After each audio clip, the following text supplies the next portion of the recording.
Nice. Call me Daddy, Jim. Nice. Yep. Nothing like farts to start off a show. Yeah. There you go again. Reseller happy hour. Here we are once again.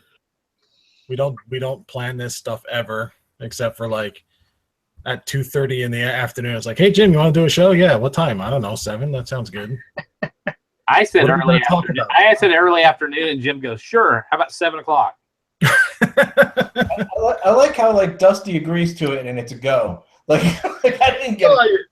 If Dusty didn't agree to it, it'd still be a go. Whatever. I can leave right now. I'm leaving. That's it. I'm out here. It doesn't have to be voluntary. Right. So yeah, here we are once again. It's unfiltered tonight, just like every other night. It's no different. This is your show. We really don't have a topic. We didn't discuss anything beforehand, so whatever comes up, comes up. So yeah, we're depending on the audience chat to feed us material pretty much. So we need either like way. We need like a dartboard with like topics that we just like, or like a spin wheel. Yeah. Like a spin wheel. Yeah, like a carnival. Yeah. No, we could. Well, we'd have to have some girls though. We could have Reseller spin the bottle. Oh, that would be terrible. All right, Jim, that's a little too much. But let's tone it down a little. Truth or dare.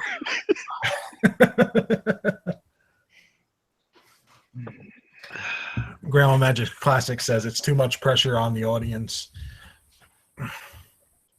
Well, sorry, I don't know. I don't have anything for you there. So was everybody able to list today? I just was listing before the show started, and I've had some trouble listing pictures, and now I don't have a return policy, apparently. Is that why your hair is all messed up? Yeah. It's always messed up. I don't comb. I was having trouble listening last night, but I haven't done anything today.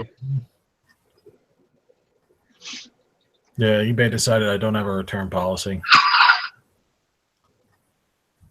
Philip Leitner wants to know, Leitner, what's Dex drinking? Coors Light? Who's Dex?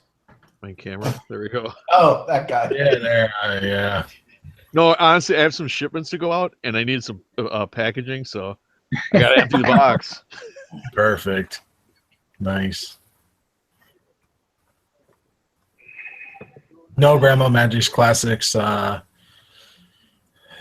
said we are supposed to list, and I say, no, you don't have to. It's not a requirement to watch the show. It's Friday night. Time to let the hair down and let's relax. Friday night. Oh, what? Huh? I'm having to log back into everything because, contrary to popular belief, I was not in the bathroom, and that's not why we're late. It's because my webcam does funky things if I don't clear my cache and run CCleaner and clear my whole entire computer, but it logs me out of everything. So there you go. Hey, Dusty. Beth wanted to know if you stream in the bathroom. No. I thought that was something you should answer. Fortunately, Beth, we can all testify that yes, Dusty does stream from the bathroom at times.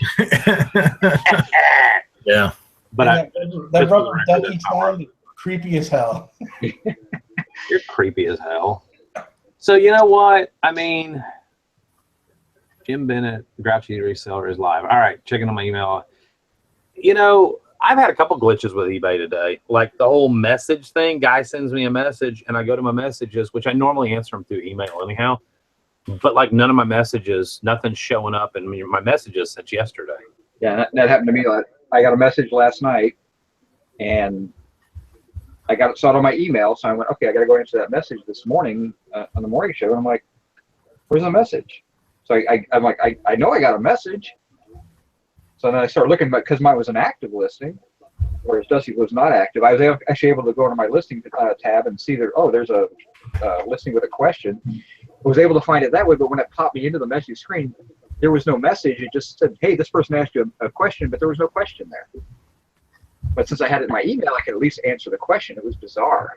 No, I was not checking my email. I literally have to open Chrome back up after I do all, and I have to log back into every like Facebook and Amazon and eBay and Gmail. You know what? I'm not even going to explain myself. You know what? I was pooping in the backyard. There you go. Perfect. I really was. Now If that makes everybody feel better, then we'll just go with it. Now you're talking like you belong here. I'm kind of confused. I'm sorry. Were we supposed to care about the show? No. No. It's no. This is probably the worst show. Dusty's morning show is the best show going. This is definitely the gutter. The gutter. I'm fine with that. Yeah, we're down here with Pennywise. Yeah. Y'all float down here. Yeah, that paper boat, just let it go. Just look, As my son said, Brother will make you a new one. Jim, you haven't been able to let a boat go this whole year. my Let's God, go. how many were today again, Jim? 2 today? Yeah, how many boats. boats did you buy today, Jim? I mean, what? Two. Well, Tara That- got them for exchange for horses, and so actually their Tara got them, but I'm going to use My that. God, guy. how much is horse meat worth now? Oh, gee. No, it's live. She's going Well, to it's jump on them the over. hoof, I assume, but Were those the regular horses or the milking horses?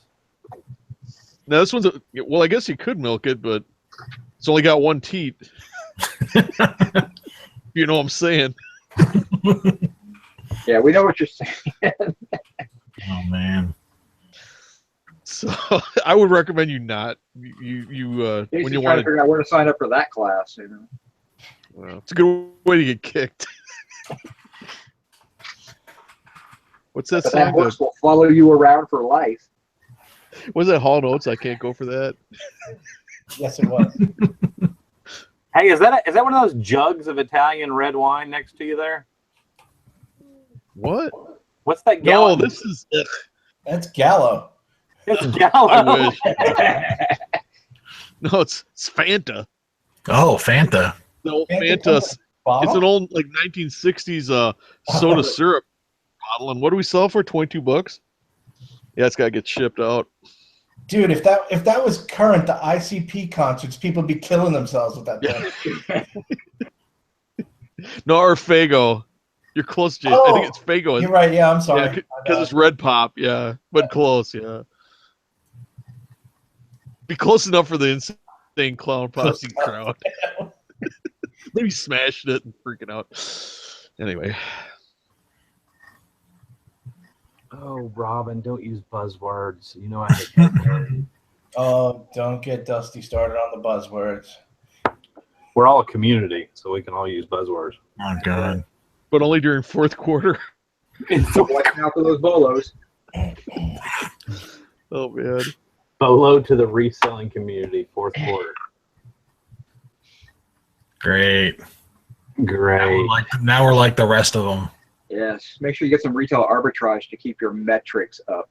Yeah. Don't forget to hustle. Harder. Hustle. Watch me hustle as I sit here on YouTube like 10 times a week. But I'm hustling.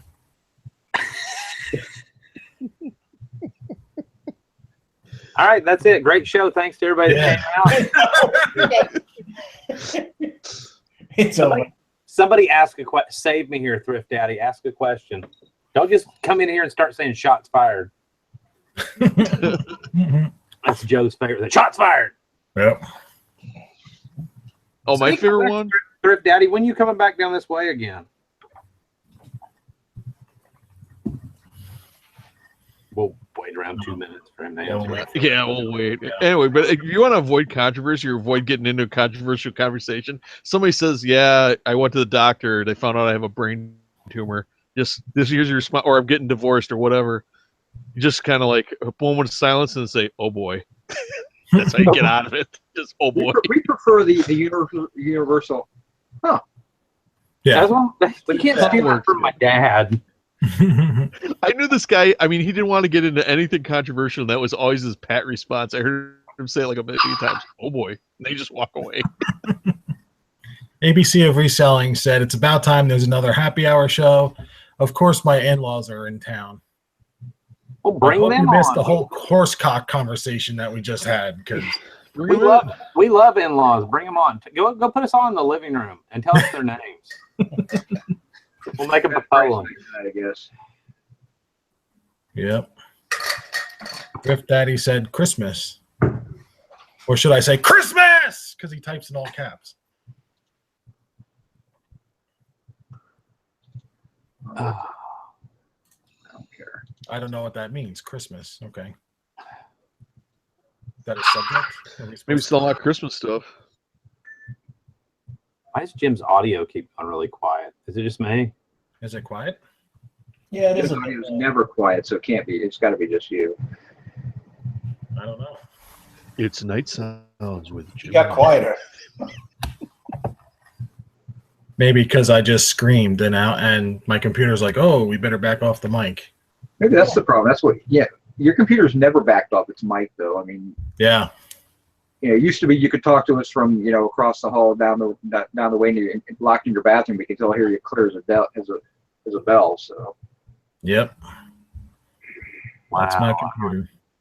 Even know what to say about that one. You were there. No, something else. James Byron's was good. Well, Thrift Daddy is coming to Alabama for a Christmas visit. Well, we've been trying for 3 years to get together and go drink a beer or whatever, so maybe we'll make it happen this year.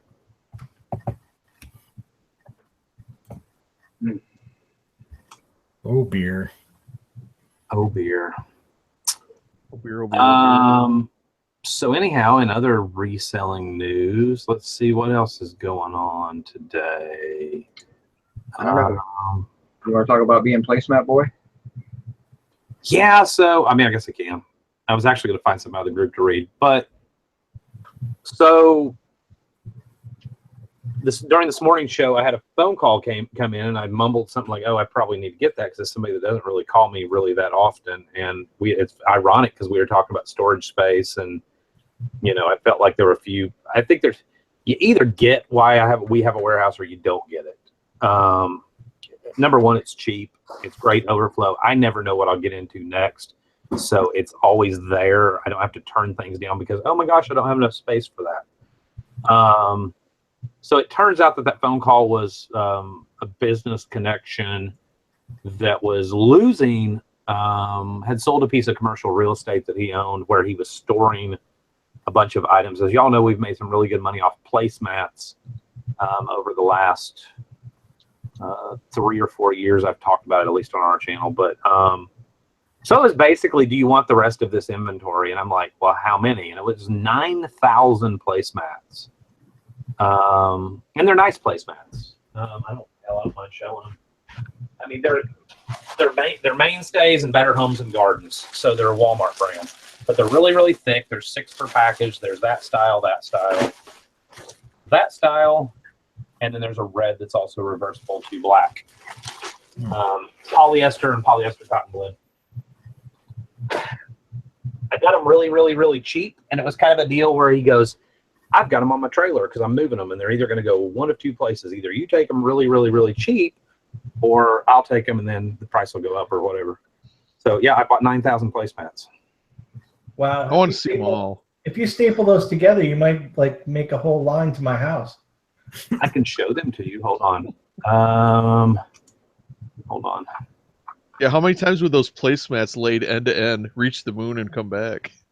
So I'm in them. I'm in them cheap. Let's just put it that way.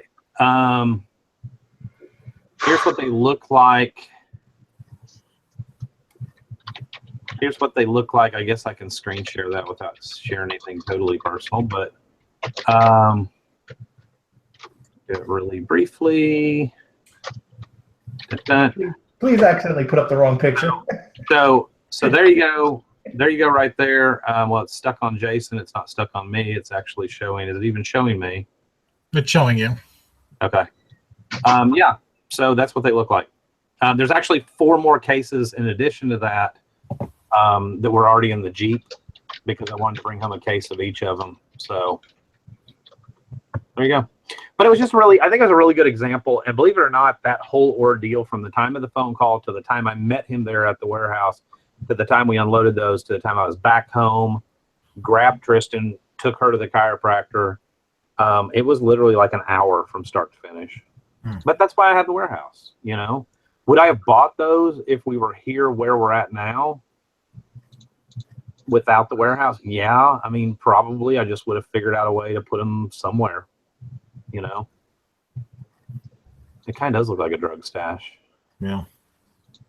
So now, are you listing them on eBay, Amazon, and why whichever way you're going to list them? I've done them in the past with these are 4 different styles than what we sold over the last several years. I've had these styles before. They're a little bit slower style than the one we had before. My experience has been you have to, and I don't want to get it too technical for people that aren't really Amazon people, you have to pay to do a decent amount of marketing when you have just a plain old product and you create a brand new listing on Amazon. People don't just go, hey, Better Homes and Gardens placemats, and then automatically find you on page 1. You have to do what they call pay per click. And you have to do a little bit of advertising and stuff. It's not a really big deal. You can spend a decent amount of money doing it, though. But there's a lot of that behind the scenes part of it. I probably will just eBay them for now. I've got another Amazon seller that's actually interested in them, that this person does a decent amount of, they don't mind doing all that marketing and that kind of stuff and creating new listings for them, because there are no listings for them right now. But that may be a couple months out. So Does he have a beard? He does not have a beard. Although if the bearded wonder wanted to buy him, I'd be good with that too.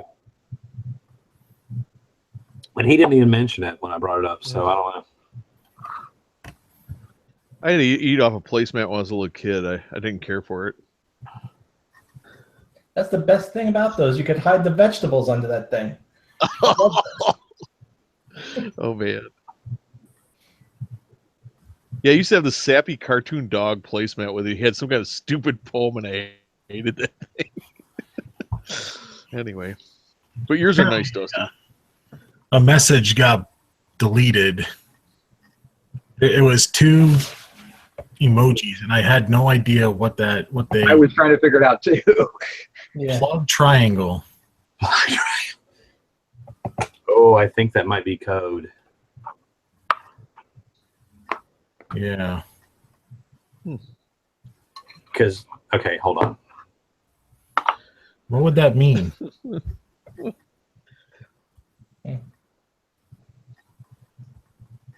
Yeah. I don't know. All right. Plug triangle. Sounds like a punk band. 80s punk. Like I was just sitting there staring at it, and they're like, "Troll, troll, troll." I'm like, "No, don't delete it yet, because I don't know what the fuck it means." You can still see the. You can Oh, still yeah, see the. If you're an admin, you can still see the deleted thing. Yeah, I went back there and clicked it. I'm looking at myself now. I'm fuzzy. Jason's right. I come up fuzzy in the Google. Yeah, YouTube, you look good, and on our thing, you're a little bit fuzzy. Yeah. Google sucks.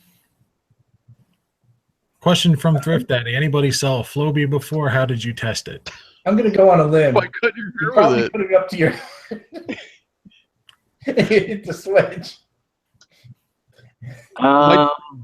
Is that a real? Is he asking for real? Because I never know with Joe. I will tell you this though: make sure that you oil the blades on them, because it's like any other kind of razor or clippers or whatever. I did have one return one time because the guy said that the blades seemed to stick or whatever. When I was younger, I turned around and resold it, and the guy didn't play. So. I can see the return now. After the 7th sheep, it stopped working. after or when I was a kid, my grandparents bought a Flowbee, and I Flowbeed their dog. Oh, man. Yeah. They were not happy. What kind of dog was it? German Shepherd. So it looked like a Sphinx cat by the time you were done. One of those. Oh, it was just spots, just like missing hair, missing hair, missing hair. Like, I didn't do a good job. Jim, I was as bad as you. As a kid, I got a pair of scissors, and I clipped the cat's whiskers. Oh, that'll mess the cat up. For like 2 months, the cat was like walking into furniture and stuff. My parents were so mad. Oh man. What'd you do today, Jason? I have no idea. What did I do today? You got a new propane heater. Oh yeah, I got. We were practicing to see. We actually were taking odds on whether or not Jason was going to blow himself up or not. So that was fun. Well, no, it's because you're telling him to hold down the pilot light for 90 seconds, and it's this little Mr. Buddy heater thing, and I'm like, And it's supposed to do that. Yeah, but I just don't like holding it. And then you're like, hit the button, and I'm thinking, well, there's gas coming out when you hold the pilot light down. I mean, it's not a lot, but. No, I was starting to smell pretty good in there. Well, that way you can light it from a distance. What is a Flowbee? Flowbee is, but a Flowbee. I don't know what a Blowbee is, but it sounds fantastic. Yeah, just make sure you oil the blades. Right. I'm pretty sure it starts with one time in a bar parking lot. It's been a while. Where do I order? Here's my credit card number. A Flowbee was sold in the Was that Ronco? 80s. Like, I don't know if it was a Ronco. Like mid 80s to early 90s. You'd hook it up to your vacuum and you'd like cut your own hair. Go watch the movie Wayne's World and you'll see the scene. What? Wayne's World Flowbee on YouTube and you'll find it. My mom had an attachment. It wasn't a Flowbee. It was actually the Kirby vacuum cleaner attachment. And my dad and my brother religiously cut each other's hair with that stupid Kirby Flowbee. Hey, Jim. The Flowbee came out in 1988. We are the worst YouTubers ever. Go fuck yourself. How about that? We said that. We said that at the beginning. This was the worst show ever. Yeah, Andrew you're not telling us Barnes. anything we don't know.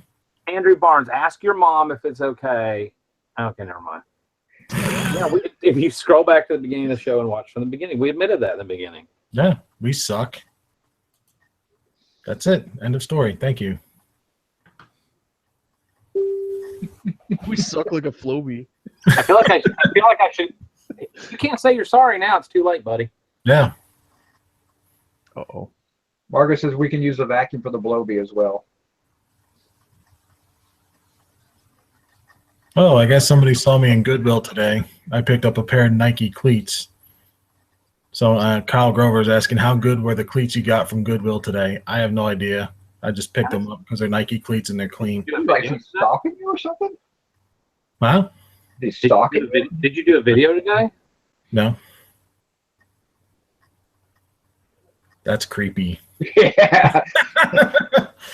If I saw you instead and was like didn't want to go up to say anything or whatever, I would throw a cleat at the back of your head, Jim. Just Okay. for, like across the room. And then you turn around and I'd be like, you suck. Like whatever Andrew just said. Yep. Oh, now we're the best. I'd rather be the worst. Yeah. We strive to lower the ceiling for all the other YouTube shows out there. Yep. Plug plus triangle, plug and play. That might be it. Do sex, please. Andrew Barnes. Do sex, please. This is awesome. Well, he said please. I don't know how to do sex. You have sexy time now. No, don't kick him out. I like this guy. Andrew, you got to say you're sorry again, please. Oh my god! And I just did an involuntary oh boy. It's me jerk. Yeah, you have to say please and you have to say sorry. Please, PL. So now it's not Kyle stalking you. He's got one of his minions stalking you. Is what's going on. So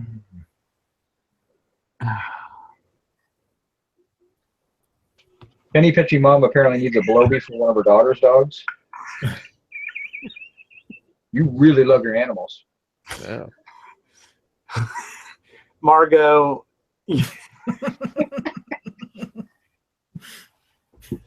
Please don't say that, Freebird. yeah, because it got ugly earlier this week. That's all we're gonna say.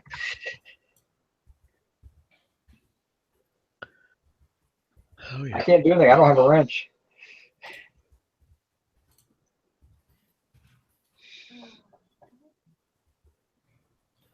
I just can't believe he subscribed. I mean, shit, I don't even subscribe to this shit. You're on the show, and I don't want any notifications about this show. I know. I'm hoping no one sees me. Yeah, well, my mom's not watching.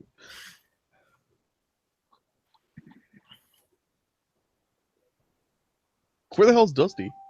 I don't know. He left the room for whatever reason. Well, I think he went to do sex. Oh, he went to go. He No, went he's to- probably streaming. He's doing live streaming. No, the Nike cleats that I picked up, they were $5, so I just picked them up because I know I'll get at least $30 for them. So Dusty do sex?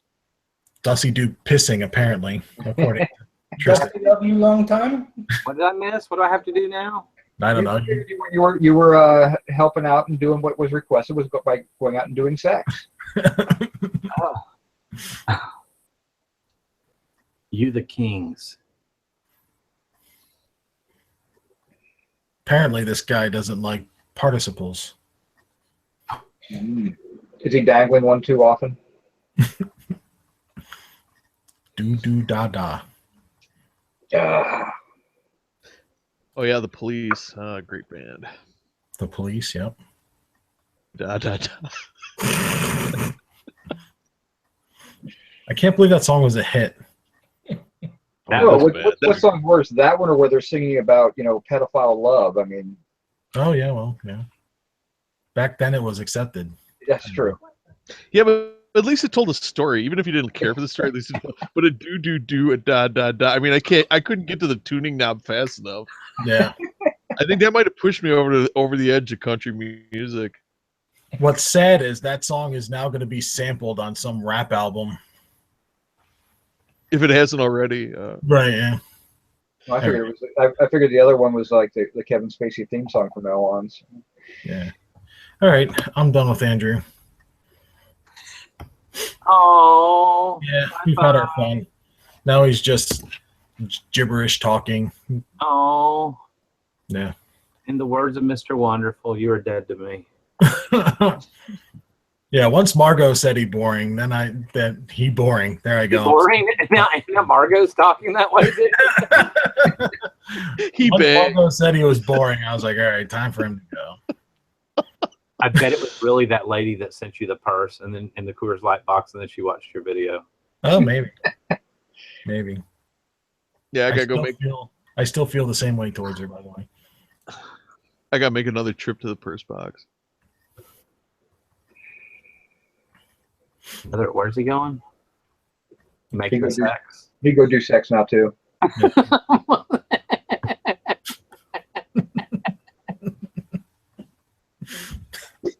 Oh lordy! All right. So anyhow,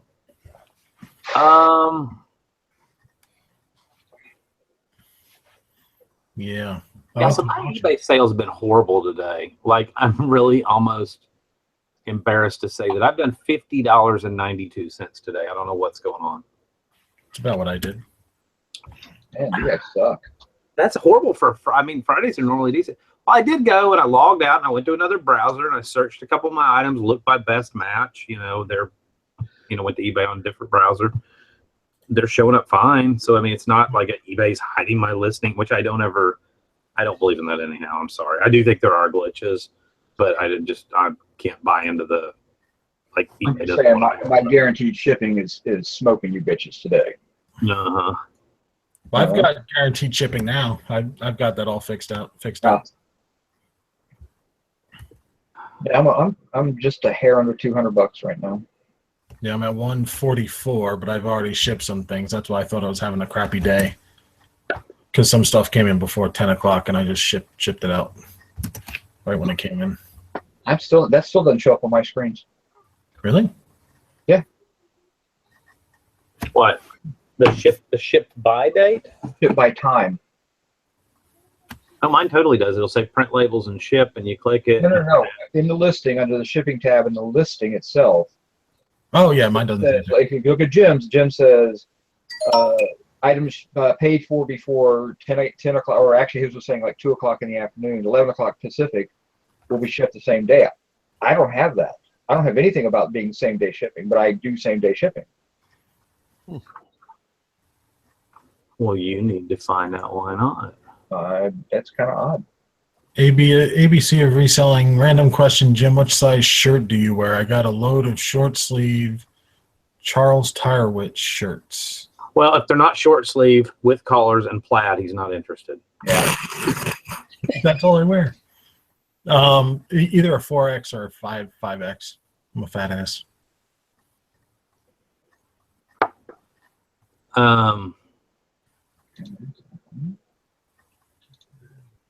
Pass. All right, I'll take picking pair. Who talks eBay while having sex? Anyone? Who doesn't? No. Well, according to my wife in the chat, apparently I do, but I don't really. I mean, we get a few cha-chings, but I always get the cha-ching right at the perfect moment, if you know what I'm saying. Yeah, I'll stop for a ka-ching, but other than that, I'm not distracted. You It's know, more Mr. like- Harp it's more for a like, question. You Because know, it's like eBay egging you on, go. Right. And as guys, we tend to think that, hey, honey, it cha-chinged last night, right at the particular moment. We need a cha-ching right now. That's all I'm Right. saying. Yeah. so I feel like I'm on vacation because my items that do show that they need to be like shipped or whatever, or is this part of the giant eBay glitch? All my stuff says it needs to be shipped by November 13th. Like I know tomorrow's a postal holiday. Well, I mean it wouldn't count anyhow because it's not a business day. none of my stuff says it has to ship the 13th. The first day I have to ship anything is the 14th, which of course is incorrect. And I'm just assuming I'm just going on my shipments just by the amount of time that I have. Yeah, it's totally something's messed up. Yeah, and I don't even have a ship by tab. So Mine says ship by November 13th at 9:59 p.m. it does not exist for me. Mine ignores the 13th for some reason this week. It's weird, and it's got to be something to do with the Veterans Day. Yeah. I have an item that actually sold yesterday that was supposed to have been shipped today, but things happened and our mail lady ran. It just didn't go out today, and it doesn't say.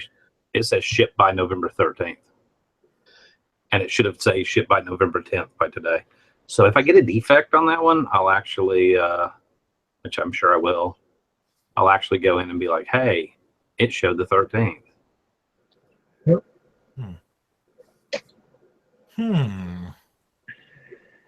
Should I screenshot that? I probably would. Yeah, just save it. You're going to argue down the road. You should also videotape yourself while you're shipping your items. Preferably with like your cell phone right there with the day and the date so they can tell you that you're shipping it on the correct day and date. Hold up today's newspaper and a non-expired carton of milk while you're shipping. And preferably a 6.5 Carcano rifle at the same time, just to get the whole historical context right. Oh boy. Involuntary. The old boy slipped. All right. Yeah, reselling, I'm going to pass on those. They're size 20s, 4XLs. No. I thought you were size 20 like in women's or something. No, it's Euro. So, it costs too much to get them over here. See, wait a minute, somebody. Okay, whatever. I'm lost. So, yeah. So let me ask you a question. Since you wear a bigger size, find that like when you find stuff in those sizes, is it harder? I mean, it's obviously probably harder to find your sizes.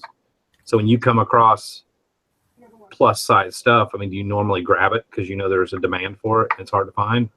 If it's in good shape, usually with plus size stuff, and Jason and Eric may attest to this, but there's What the hell are you talking about? you you tend to stain your shirts because like if you're eating spaghetti or something, it drops in. So usually the bigger size shirts are stained on the thrift store racks. We like to call that automatic food return. It falls out of your mouth, it bounces off the belly, right back onto the plate, never hits the floor, and it's good to go. So is clothing, instead of just being like 2XL or whatever, is it like fun size is like really small clothing, like candy bars, and then large size like the cereal box, like family size? That's the thing. We revel in our largeness. So it's kind of a game to go in and say, do you carry a 62 in a chest size? I'm just curious, or can I get a 74-inch waist? I mean, and there are places that sell that stuff, but I cry because I eat, and I eat because I cry. Get in my belly.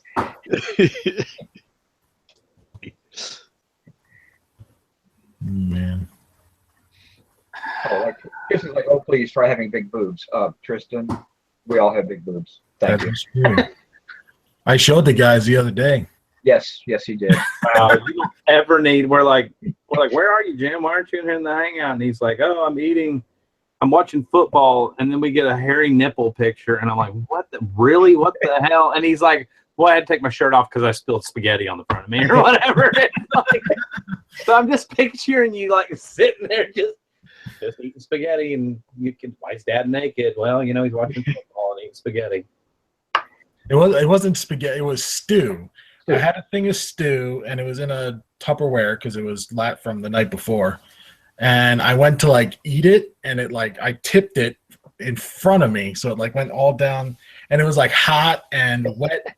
And I wear an undershirt too, not for me, for you, because you don't want to see this unfiltered. And just both shirts were just soaked all the way down. I bet you said, "Oh darn it," when that happened. Well, what's great is he managed to rip the shirt off and then continue to finish the stew, because although he spares us the pain of seeing everything, his poor family had to walk in while he's eating stew, half naked on the couch, like, hey guys. I didn't only continue. Whatever residue was down my belly, I took the spoon and I went. That must have been good stew. Damn, it's good stew. Meantime, Mommy, why are all the dogs in Daddy's lap? Right. No, I didn't do that. That's gross, but that's How far did you go, Jim? The kids are probably saying, "Mommy, should I dial 911?" Mommy, we're out of peanut butter. Daddy has some stew out now. What's going on? Yeah. Wow. So if you have reselling questions, be sure to put them in the chat. Come on, Joe Hare, help us out here. Unless you want to Something hear other than a Floby question, too. You got to do better than that. Penny Pinching Mom, you're here now. She left a comment on my other video where I mentioned a pizza ottoman. If you order real pizza, you get that. She asked what it was. You get that circle thing with the legs on it, and it goes in the middle of the pizza. It doesn't serve any purpose but to be a little table for something. For Barbie. It's a Barbie. My sister used them for Barbie dolls for tables when we were younger. There you go. I thought that's what you put the little cup of sauce on in the middle of the pizza. Oh, it's to keep the top of the pizza box from smashing the top of the box. Come on. She was talking like every great reseller. I delivered pizzas for a living for a while. If you delivered the pizza and they opened up the box and there's no ottoman, they would freak out. Mm-hmm. Obviously, not many of those pizzas got delivered. Hey, you delivered pizzas too. I want to hear it. Drift Daddy question: flea markets are over here now. What do you do in the winter to source better than thrift stores? Auctions. Yeah, we found some good. Tara and I found some good winter auction houses. We hit those. There's 2 a week. Yeah. Auctions. They fire up the wood stove. It's in the tin building that's got the holes in the walls. That's the good auctions. The thrift stores are going to be open. I mean, so you can, yeah, not that a thrift store is a super place to hit, but I mean, if you're going to buy one, yeah, and it's open, go in there and check it out. Yeah. You know, just cruise it. I mean, and the other thing is don't hang out in the thrift store. I mean, just walk through. If there's nothing there, get out. Don't waste your time. You know, well, it's probably a subject for later. I'll type it in here and we can talk about it later because I have a theory about auctions. Jason and I were talking about this late one night or day or whatever it was. Little pillow talk. No, I think it actually was. Dude, you're the one that had Zilke the bearded picker over to your house today. That was Eric. Hey, he went to my house. We met for lunch. Is that what we're calling it now? So, It does tickle. so now about online auctions versus live in-person auctions, and which one everybody prefers better? Which one you feel like you do better at? And I'll just leave it there because I think it depends on where you're at, really. Oh, online versus. I do better at live. Yeah, live can't even hold a candle to online. Now, yeah, live you cannot. I mean, live when you have to make a snap decision, live is where it's at. That's where you make the most money. But I think you have some good online auctions in your area. I have great You're online an exception to probably the rest of the country. Yeah, I think so too. I mean, I have great online auctions, and I make a lot of money off of them. But I make more money when I go to the live auction. Because they don't pay as close of attention as they should, and so they walk past things that are valuable and buy crap, as opposed to a online auction where you have usually 4, 5, 6 days to research, and so the price goes up, so you don't get as good a deals usually. Now, still they sometimes. Yeah, for me, the competition for online is a lot tougher because they have time to research. You don't have to leave the comfort of your. Yeah, I mean, you could do it at work. I mean, if you do a job that you don't have to be doing your job all the time, I mean, you could actually do it at work. Whereas a stated time, like on Saturday from 10 o'clock to 4 o'clock, there's going to be this live auction. You have to block that Saturday time out. You know, if it's Timmy's first communion or Sally's getting married, or Joey's having a funeral. I mean, you have to put that time aside. So that's tough for some people. Yeah, you know, and also it's a lot easier to people don't bring as much money sometimes, or they're not thinking about as much because a lot of times you out to some of these country auctions, it's a cash only auction. They don't know that. I mean, especially one of the reasons I love it is because you can intimidate people. Feels good.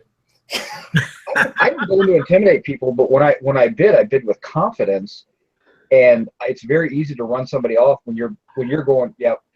I mean, you're hitting it because you know what it's worth, as opposed to someone who's over going, oh, that's really cool. I really liked it. Yeah. And then somebody's like, no, I'll take it. And then you're back and forth, and they just like, holy crap, the guy's not going to stop. And you're like, oh, please stop. Don't bid anymore. Don't bid. But you don't show that. You just got to keep hitting that bid sometimes. Mm-hmm. Yeah. Sometimes you screw up. Sometimes you get overpaid. But most of the time you do all right. I'm a really ugly auction goer. If you try to run me up or you're being really tough and you're being snooty about it or whatever, I'll run you up and I'll drop it on you in a heartbeat. Yeah, but it's also very easy to run it up to drop it on somebody and then it get dropped right back on you. I don't play the game. It's one of the reasons I sit at the back of I'm in the back or on the side at every single auction because I like to observe the crowd. I like to see who I'm bidding against. Yeah, I'm the same way.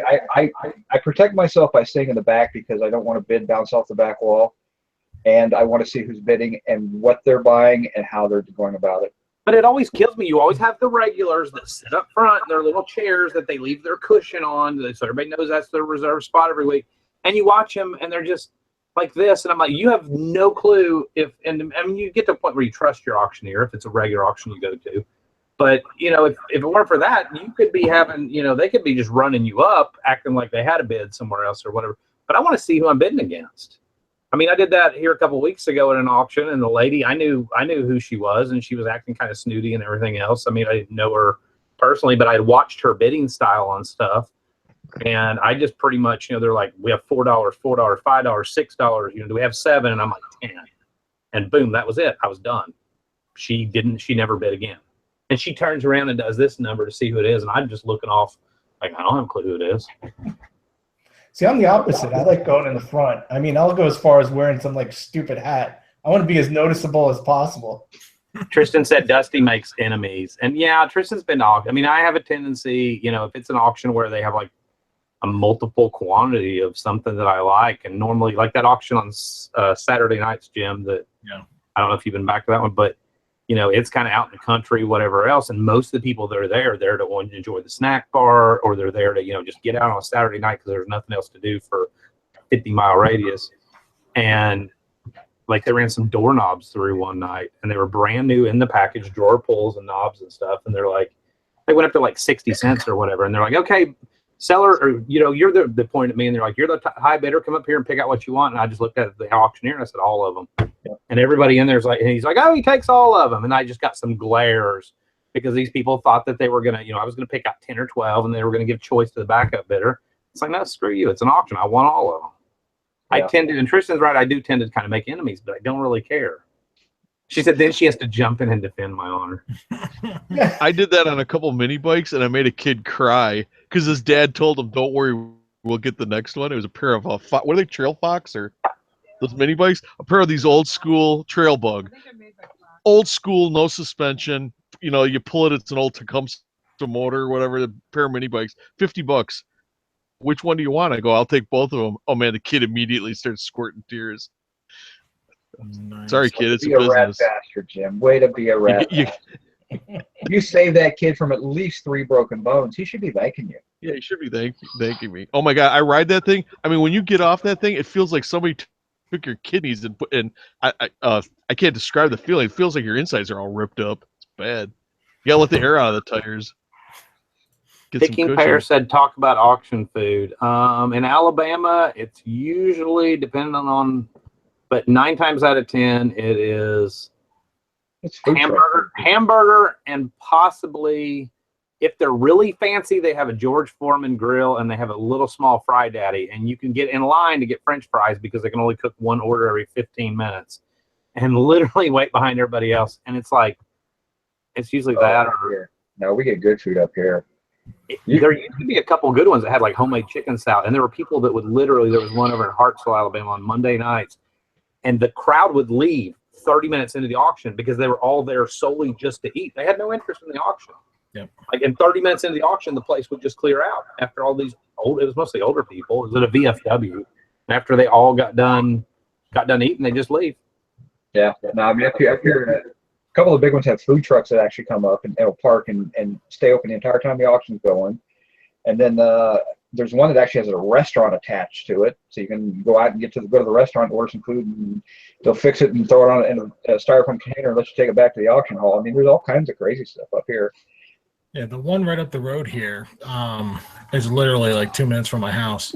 They have a food truck that comes in, but it's not worth it to go to the auction because like they're selling like Wayfair.com returns or Target pallet stuff, and like it's just not stuff that you can't really resell online. Like if you had a local store or something like that, you might find some good deals. But there may be another auction coming out by your house. Remind me to tell you about that afterwards. Right. If the rumor that I'm hearing is partially true, which would be really cool. Yeah. Always looking for an auction. The one auction that Dusty was talking about out in the country, bear food is like a step above dog food. It's kind of bad. They give you microwavable fries and like just not very good food. So yeah, no, I mean you can tell a good auction that has a good crowd by the food. If the food sucks, I guarantee you the stuff that they're selling is not very good usually anyway. And what's sad is that if you really, and I've said this before, if you really want to have a good auction, you know, have obviously decent sellers, but have a decent snack bar. I know somebody that owned an auction place. As a matter of fact, it was that place on Saturday night. They used to run the auction there. And they pretty much told me they made all their money. They're like, we made a killing off the snack bar. Like, I mean, the money that, you know, the 15 or 20% we got from the sellers was great, but like we made a killing off the snack bar. I remember watching an auctioneer walk in. He was having an auction and he had the food. He was trying out a couple of new food vendors, and these guys came in and they literally about halfway through the auction, they started packing up. And he stops the auction and walks over and says, "What are you doing?" Like, "Oh no, we got to get packed up. We're gonna go now." They're like, "No, you're here till we're done. I don't care if we're here till 3 o'clock in the morning. You're here till we're done." And they're like, "No, we're leaving." That's like, "All right, well, you're not getting paid." Yeah. And then the auctioneer turns around and calls up and orders pizza for everybody. Just orders like 50 pizzas delivered. Says, "Sorry guys, it didn't pay him." He's like, "No, I don't play that game. You know, you want a contract with me, you're going to sit here the entire night because that's what people are also need here to stay here." So, how do you determine the size of your bankroll? Yeah. Well, you know, you can put it in your pocket. If it fits, it's okay. If it's too big, it's a big bankroll. I don't know. You know, normally with myself, I'll stop by an ATM and pull out $200 or $300. Depends on where the auction is or what it is. Most of the ones anymore around here either take checks, which is crazy. Like I went into one that Saturday night when the first time I ever went in there, the lady's like, "Okay, cool." And I was like, "Do you need my driver's license?" She's like, "No, it's good." And I'm like, "Okay, that's scary." Yeah. I keep a check or two tucked away just for that purpose. I usually have spotted if it's a cash only auction. I've usually kind of scoped out where the nearest gas station is that has an ATM if I need to go pull some out. Yeah. I do everything with my PayPal card because all my auctions take credit. Or a lot of them have square readers. Yeah. They'll surcharge you a couple percent, but you know I get 1% back anyway, and I'm writing it off anyhow, so it doesn't really make. I just figure it into it's part of my buyer's premium. Yeah. I have a couple of estate sales that don't take a card, so I do cash with them. But yeah, for me, I put a budget in my mind of what I want to spend that day. It's not a limiting budget. That's kind of where I want to go. And if I say, okay, I want to spend I don't want to spend more than $200 today. That's kind of where I want to be at. But if I got to drop $400 because the deal is there, I'll do it. Yeah, I mean, I had an auction last night. Eric and Dusty for a bit were in a hangout with me while I was doing it. It was online, and my budget was $200, and I went up to $260. I didn't beat myself up over it. It's just, you know, the deals are there. You should just know what you have to spend, you know. And if you can go over what you want, what you plan to spend, if you can go over because you have something that like you can't pass up, then don't beat yourself up over it and get it. Yeah, I think by the same token too, if the stuff's no good, don't buy it. Right. You know, don't feel it's like, well, I gotta buy something. Don't buy if the stuff's no good, just pass it up. But I mean, if there's stuff that's really good, and you gotta, how do I say this nicely, overextend yourself a wee bit. Yeah. You know, I mean, you got to have everybody's got a risk like management. You know, like how high a rung on a ladder will you jump off? You know, there's risk in every business. Our business is no exception. Somebody's got to take chances, but make sure that you're doing it smart. Don't buy junk. You know, it better be good stuff, and you better have a way to get that money in before that check makes it to that bank. And don't not pay your light bill to buy stuff at auction. Like, make sure your stuff is paid, and you know, budget for less than what you have available to spend. This way, if you do go over, at least you've got that little bit of a cushion. Yeah. Although, I mean, I'm not going to say that I've never spent the light bill money to. I mean, if it's something at an auction and it's like, hey, there's a vintage movie camera or something, I guess, or yeah, I'm trying to think of something that's hot, but you know that hey, that's worth $1,000. And it's only going for $20, and that's going to cut. I mean, I've been known to kind of cut in. As a general rule, if you're new, don't do it. But yeah, if the light bill's not due for a week and a half, and you've got another week after that, I'm not going to say that I've never done that. Picking Pear said auctions are hoarder conventions. I would totally agree with that regular crowd that's just there to enjoy the snack bar, and they'll run like remote control cars, and I look up there and I'm like, those are like cheap Chinese, like they're even sub Dollar General brand or whatever, and they weren't even remote. This is just a situation that came to mind. They weren't even remote control; they were wired. And every little, God love them, but every little old lady in there is like, oh, and they're going to give them to their grandkids for Christmas, and their grandkids are going to be like, what is it? They're just, they kind of are. You always have that crowd at every auction, that's like, oh, I'm going to stock up for Christmas, and they're buying crap, Yeah, but they're just there to have fun. That's their entertainment for the week. Yeah, but they spend a lot too sometimes. Hey, what? You guys answer what you don't buy at auction. No, we haven't gotten there yet. We've got it. First, they ask, what items do you stay away from at auction? I don't mess with coins. Because coin buyers, they're either silver buyers or they're coin buyers, and they know the market. And they're typically okay with paying market value because it's more of an investment than a quick flip thing.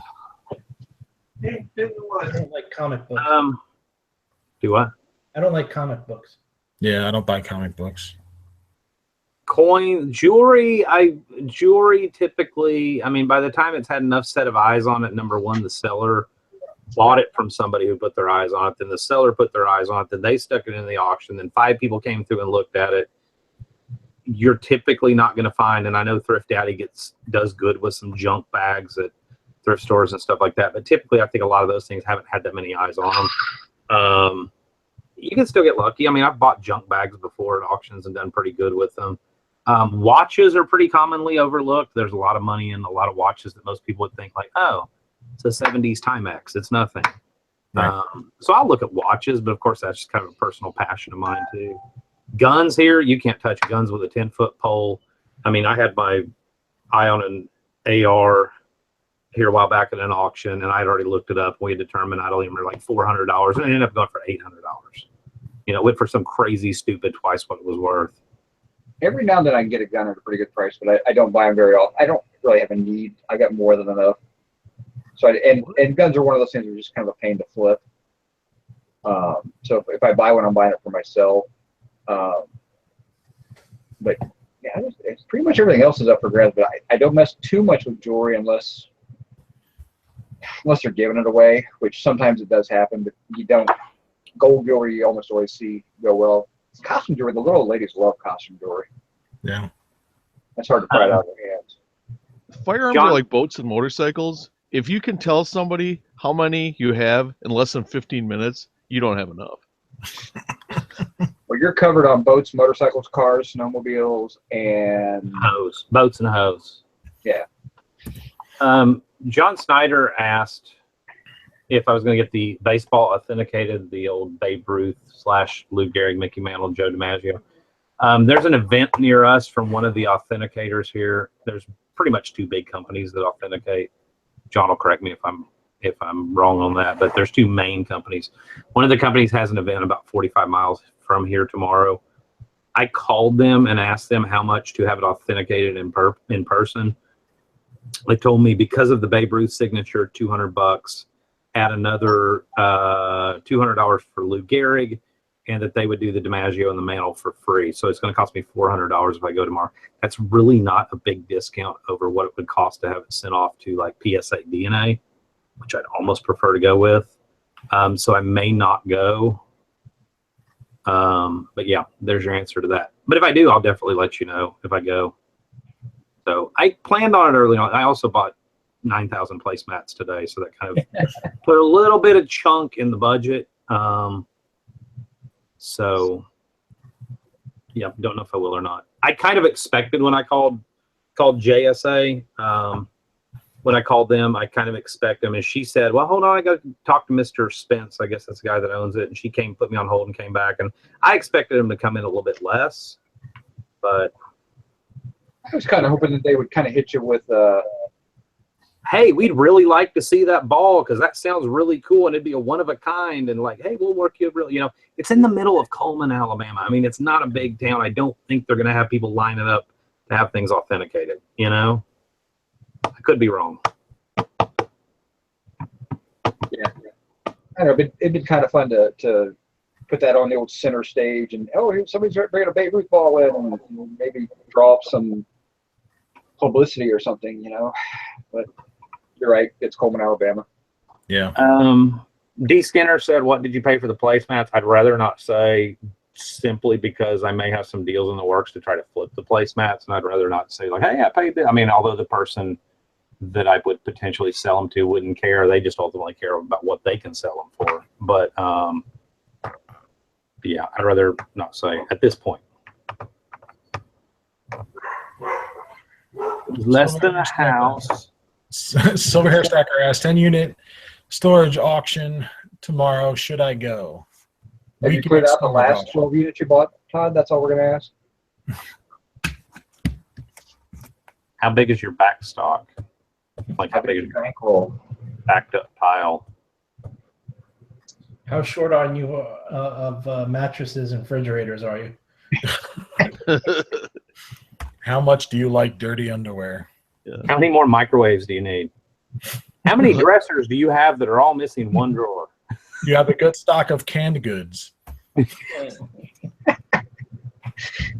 Did we share that experience this week with anybody?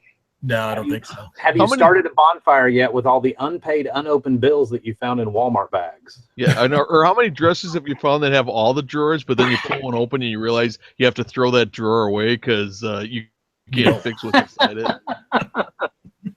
Had that happen. Yeah. No, we didn't go over my. I didn't know if you were making a video on it or not. I didn't want to spoil a video. Or No, I didn't make a video on it because it wasn't making a video. It was too short. Tuesday afternoon, I can't remember what it was. Tuesday, I think it was. We were sitting here and Jim was contemplating buying some storage units, and they weren't the best, but they weren't terrible. Of course, Eric talked him into it. Wait a minute. I didn't talk him into it. I didn't come up with the deal. Basically, Dusty said, I think he spent $60 on the deal, on the whole storage unit. That tells you how great it was. But he was so hemming and hawing that we all agreed to indemnify him $10 a piece if he lost money on the deal. Well, I think we were all confident he wasn't going to lose money. So it's like, yeah, everybody here will chip in $10 so you can have part of your money back or whatever. And I don't think that was necessarily the deciding factor for him. No, but it wasn't. It would have made me feel better if somebody had done it to me. I'd have been like, okay, hell yeah, I can't lose, you know. Yeah. And it's going to turn out to be about a $300 or $400 hit, you know, that he's going to make on the deal. So, I mean, we didn't have to pay, but it was just kind of fun. To the positive or to the negative? My question is, do we have to do this for every locker Jim goes to buy now? You do. You have to insure my losses. Yes. No, I was looking at a locker because there were two like big potential Christmas presents that my kids asked for, and I was like, all right, if I can get them in a storage locker, that's better than paying retail, even on Black Friday. So that locker got pulled, and I was like, all right, well, let's see what else there is. And there was one that we were looking at that had shoes in them. One of them right here, shoe boxes rather. So Patrick Ewing, like probably early 90s. Yeah, based on the way he looks, early 90s. And they're in really nice shape. They're there you go. I don't want them to fall out, but these were in there, and you know, that's half of my money, my spend on the locker. And then the only thing I really kept was clothes, and I kept a couple of chairs that we have to make sure all the parts are there, and then a little entertainment center type table thing, TV stand, I guess they call them these days. Wait, what were the kids' presents then? That was that. Oh yeah, are the kids in bed? Nah, they can't hear you. It's fine. There was an air hockey and a basketball hoop or something like that. They were brand new in the box. Yeah. That was out of another unit though. That was another unit. Yeah, that one was pulled. Oh, so they didn't get anything. No, they don't get anything. That's all. They got nothing and they liked it. Here you get a pair of worn out Jordans that are 3 sizes too big. Stuff some socks on the end of them. You'll grow into them. No, I'll just leave a note in a big box that said the fucking lady paid her bill.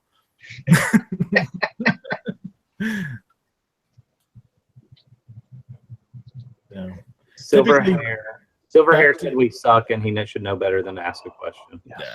Well, you know, I'd say I was never a fan of Saturday storage auctions because that brings out all the Saturday ones suck. Wannabes. And all those during the week, you usually are dealing with either auction houses or you're dealing with professional resellers. So they've got a limit in mind. They know what it's worth. But yeah, Saturday it brings out everybody who's watched the TV show One Time Too Many and thinks they're going to be the next, mogul. Right. It looks so easy on Storage Wars. You just hold it up and a thing shows up in the bottom of the corner. And I mean, the thing is, if you know where to look, I don't really like the online storage units, but if you, and I think after my last experience, I pretty much hammered that, like, okay, I'm done with those. yeah, I like making the quicker decision, the live auction, the being able to kind of look at it, see if anybody's dug through it, not just basing everything on 4 or 5 pictures. I think I don't know how you feel, Jim, after that experience, but I'm kind of done with the online ones. But you know, if you look in the right, you know, in the right places and know where to look. I mean, Huntsville has some weeks 4 or 5 auctions a week with different storage unit companies. I mean, some weeks there might be none. As far as like Todd's question, you know, there's 10 of them tomorrow. there's 10 that are advertised, which you may get there and 5 of them have redeemed or whatever, you know. Yeah. But I think it just depends on how froggy you feel. I mean, if you're asking me whether or not to do it, I don't want to get out of the house tomorrow, so I'll tell you no. No, don't do it. But it's just one of those things. I mean, you know, when you make a decision to buy a storage unit, you're going to get a lot. Hopefully, you're going to get a lot of stuff to go through right then. I mean, you got to have a system set up for how you're going to sort and everything. I mean, you know, we talk about it all the time about, you know, buying a big load, coming back, sorting it, culling out the bad stuff, so that you really only want to have the best stuff out of there, and your money comes back on the good stuff. I think you want to be an instant hoarder. Storage lockers will make it happen. Yeah, you I got think sort what's through that worse is stuff you're hoarding other immediately. people's stuff, not even your own. I mean, Yeah, you got to go through that stuff immediately.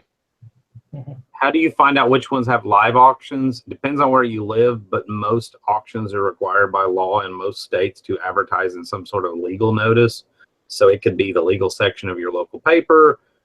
Some states, some areas actually have a legal newspaper. It's going to be in the legals somewhere. I will say that public storage, the big orange sign public storage ones, all do theirs live, and they are not done by an auction company. They're done by employees. So you could probably call them and get on a mailing list. Or they'll tell you what day they're going to be there. They do them the same day every month. It's usually the 1st through the 3rd. So it's kind of one of those things where, you know, Auction Zip also has a lot of advertising Auction Zip. yeah. Auction Zip. But to me, like around here, I'm having trouble finding storage auctions. So once I decide I'm going to jump into it, you know, at like full time, that's going to be my main source, which it's not right now. And I'm doing fine other sources. But if I decide to get back into it, I'm probably just going to have to pick up the phone and call them. Yeah, it's either that or, I mean, you're going to have to cast your net a little wider. I think you're going to need to get down and probably go down into Birmingham, or, you know, go a little wider out. Right. And find the auction houses and when they're doing them. But to do that, though, you're also going to need to, you're probably going to have to upgrade vehicles or trailer it or something like that, because you need to be able to go, if you got to drive 3 hours for an auction, you got to be able to load it up and bring it back in one trip, because making multiple trips to pick up your stuff can really put a damper on the profit and your time. Yep. You can go to Birmingham, you can go to wherever you want to. You can go to Montgomery, you can go to Chattanooga, and I'm going to tell you, they're all exactly going to be the same crowds. It's going to be, at least maybe it's a southern thing, it's going to be the same 10 to 12 regulars that do this for a living. And you're going to stick out like a sore thumb at first with the new guys, and some of them are going to be catty, and they're going to run you up and drop units on you. So, you know, be prepared to already have in mind what you want to bid, because they don't take real well to newcomers. Most of the guys that have been doing this, what I found, at least in this area, that have been doing it for years and years and years, are pretty set in their ways. They got a little miffed when Storage Wars came out. They ran a lot of those people up, ran them out of money, ran them off. You just got to get in there and make friends, really. Keep going to the auctions. After they see your face at about 10 different auctions, and they see you're actively bidding, and you're making jokes with them or talking to them or whatever. And you're not stupid with your money. And you're not stupid. I mean, there's a guy that in this area that's apparently buying. I think Jim, you've run into this. That apparently is buying up a lot of them and pulling up in like his Mercedes SUV or whatever, and then throwing a lock on the door and driving off. And he's buying 6 or 8 or 10 of them, a day. Nobody knows where he's from or what he's doing or where he's getting the money. And he's overpaying. Like they're running him up, and he just keeps buying. Oh, they're dropping them on him, yeah. Yeah. But, and eventually that guy could figure out he made huge mistakes or he's going to run out of money or whatever. He's one of those people that you just sit back and look and you're like, you know what? We won't even see him 3 months from now. He'll be gone. Yeah. Or 6 months or whatever. Yeah. He'll realize that this isn't working because I'm spending so much per locker and I'm only making so much. So he'll stop. But the thing about calling is if you call these little podunk storage facilities like out in the middle of nowhere, they've probably had these lockers that haven't paid for 3 or 4 years. One back in North Carolina, I called one of those types, and he was like, "I'll just sell them to you. I don't know, $100 a locker. Does that sound fair?" So I went out there and I met him, and I was like, "Cool." When I bought 5, he had like 12. I was like, "Yeah, wow." So out there they don't really care about you have to have an auction. And in North Carolina, you don't technically have to have an auction, I don't think. I think you just have to notify the owners that the unit will be sold. Yeah. By public storage is a little different. Public storage, if they don't feel they're getting enough value for the auction, they'll shut it down. Yep. Because they don't keep the money. It actually goes into an account in the seller's name, and it just sits there until the seller comes back with their stuff, and they just give them the account. They give them the money, minus whatever they were in arrears. So, I mean, public storage is kind of cool about that. But, yeah, if they don't think if they're looking at it's a full unit and it's only got $100, say, guys, we're not giving it away. We'll take it next time. And they'll shut it, and they'll let it sit there for another month. Yep. What happens if they don't claim it? It still gets sold eventually. They just wait till they get a good auction in and sell it. Right. No. I mean, what if the people never claim their money that they it goes into one of those unclaimed funds that gets deposited with the state.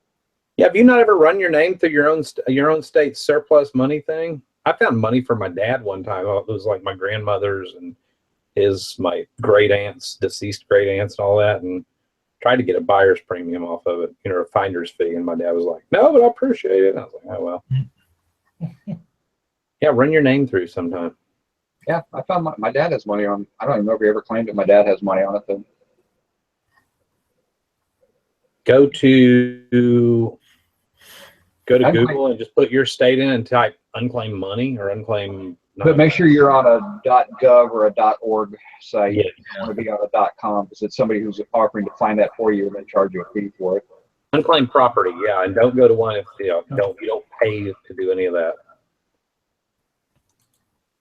I'm gonna run my name through right now. I've tried doing that. My name is so common, it pulls up like 50 different results. And then you're looking through and you're like, did I live at that address? Did I live at that address? Could my middle name be K? Good. How much is there? Can I get the documents in place, or at least pay somebody who knows that they can make the documents for me? Yeah.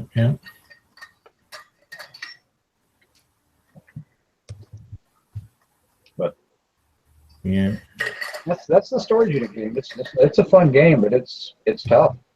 It's a lot of work. It's a lot of pounding pavement too. And the best ones are the guys that have little shops somewhere, or women, and they can dump everything that's not really high value, but people will still pay money for it. They can put it on the shelves, and it'll people come in and buy it. Mm-hmm. That's really well with it. And I think that's a lot of it is having an outlet. Like I know Todd, if he's still here, Todd does yard sales. You have to really be committed to selling things locally or having an outlet for it. Or I think Global Voodoo did a video today or whatever. He is selling at a flea market. I know he does a lot of storage units. So I didn't watch the video, but I'm going to assume that it's probably leftover storage unit stuff. I mean, you got to be willing to set up at a flea market. You got to be willing to have a perpetual yard sale once every 2 months at your house, whatever it is. It's a lot of work. Yeah, see, I get most of my stuff from the guys who are buying from storage units, and they flip it over to an auction house, and then they sell it that way. So I got to cherry pick the storage unit. Yep. Yeah, I make no bones about that. I mean, that's where most of the online auction houses are getting their stuff. If they don't have a true estate, they're buying storage units. Silver Hair Stacker said, I kill at yard sales. I think they'd prefer you to buy their stuff, not manslaughter. That would make an awesome movie, though. That's where he gets all his silver from. Right. It's a nice ring. Say hello to my little friend. Thrift Daddy said, question, I met my first junk store owner. How do you approach the first visit? Do you always find something to buy so that they take you seriously? Don't insult them the first time you walk in the store. That is rule number one. Buy something at whatever their asking price is. Buy a couple little things. Go back a day later. Go back the next day. Go back, show your face before you start trying to get into the hardball negotiations. People are weird.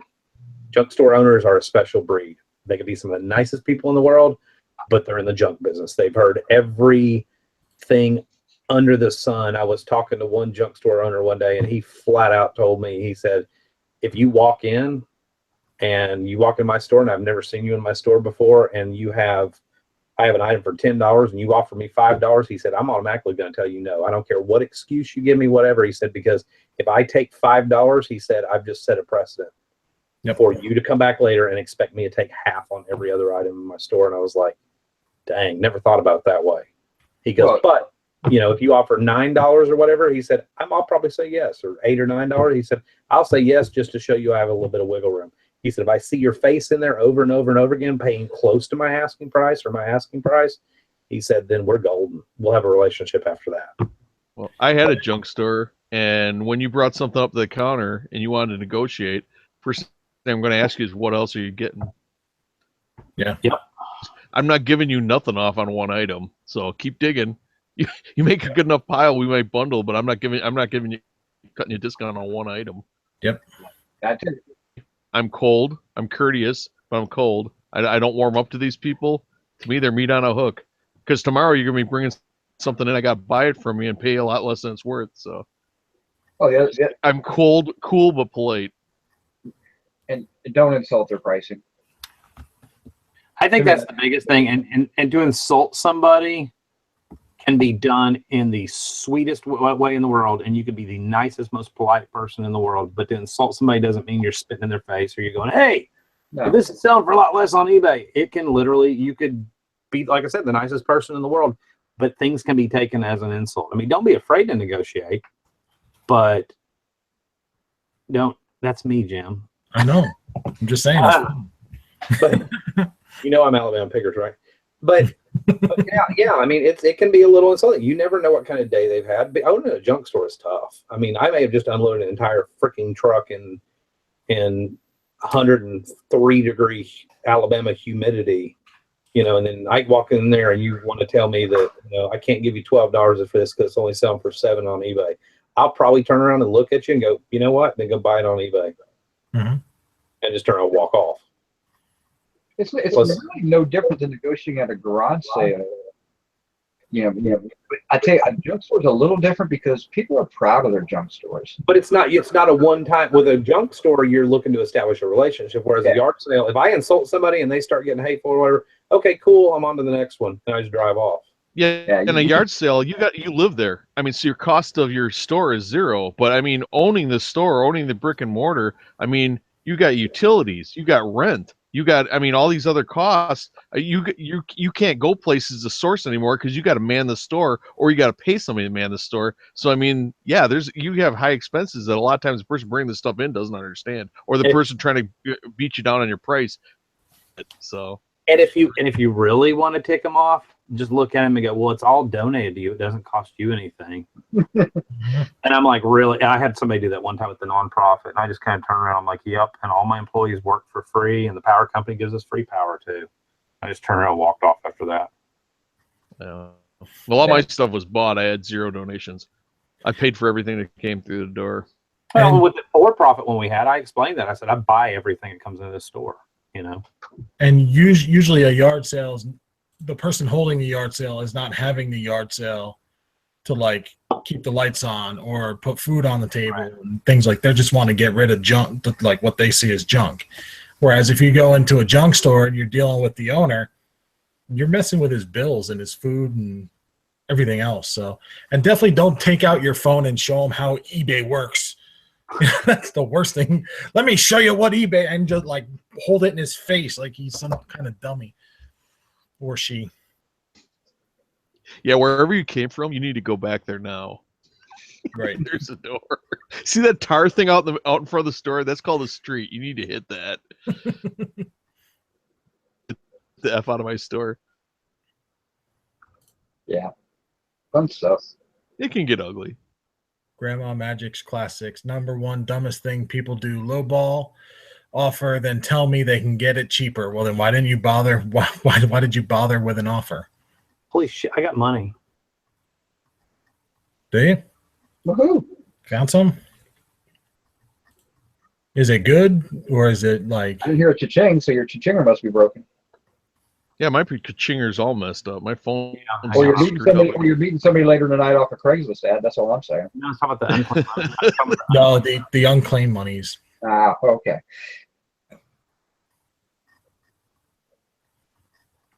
I've Well, never he's bought looking a yard sale, but I've sold a whole yard sale once. I've bought out a whole yard sale. I used to buy them out all the time. I had a guy When I had a thrift store. I get ready to pack everything up, and he starts buying stuff and just throwing out offers, and I'm like, yeah. After a while, I was like, dude, just make me an offer for everything, so I don't have to put it in the garage. He pulled out another $100 bill, and I'm like, okay, it's all yours. Yep. His wife was pissed. A nice line to use if you're going to approach somebody to buy out the whole yard sale. Get there early and say, let me give you your Saturday back. Yeah. How much do you want for the whole thing? Wow.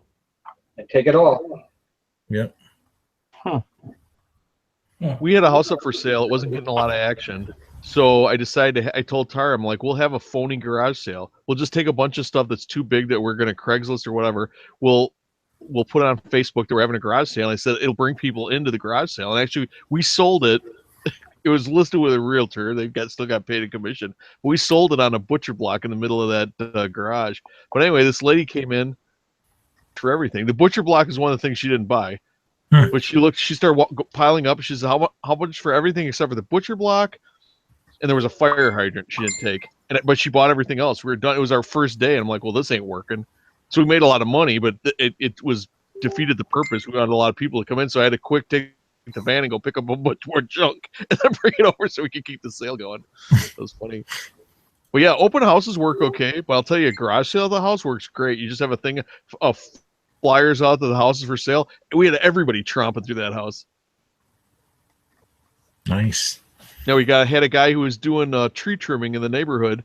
He came over, looked at it. He said, "Hey, can I come back later with my wife to take a look at this?" I said, "Sure." Yeah, he came back and he bought it. It worked out good.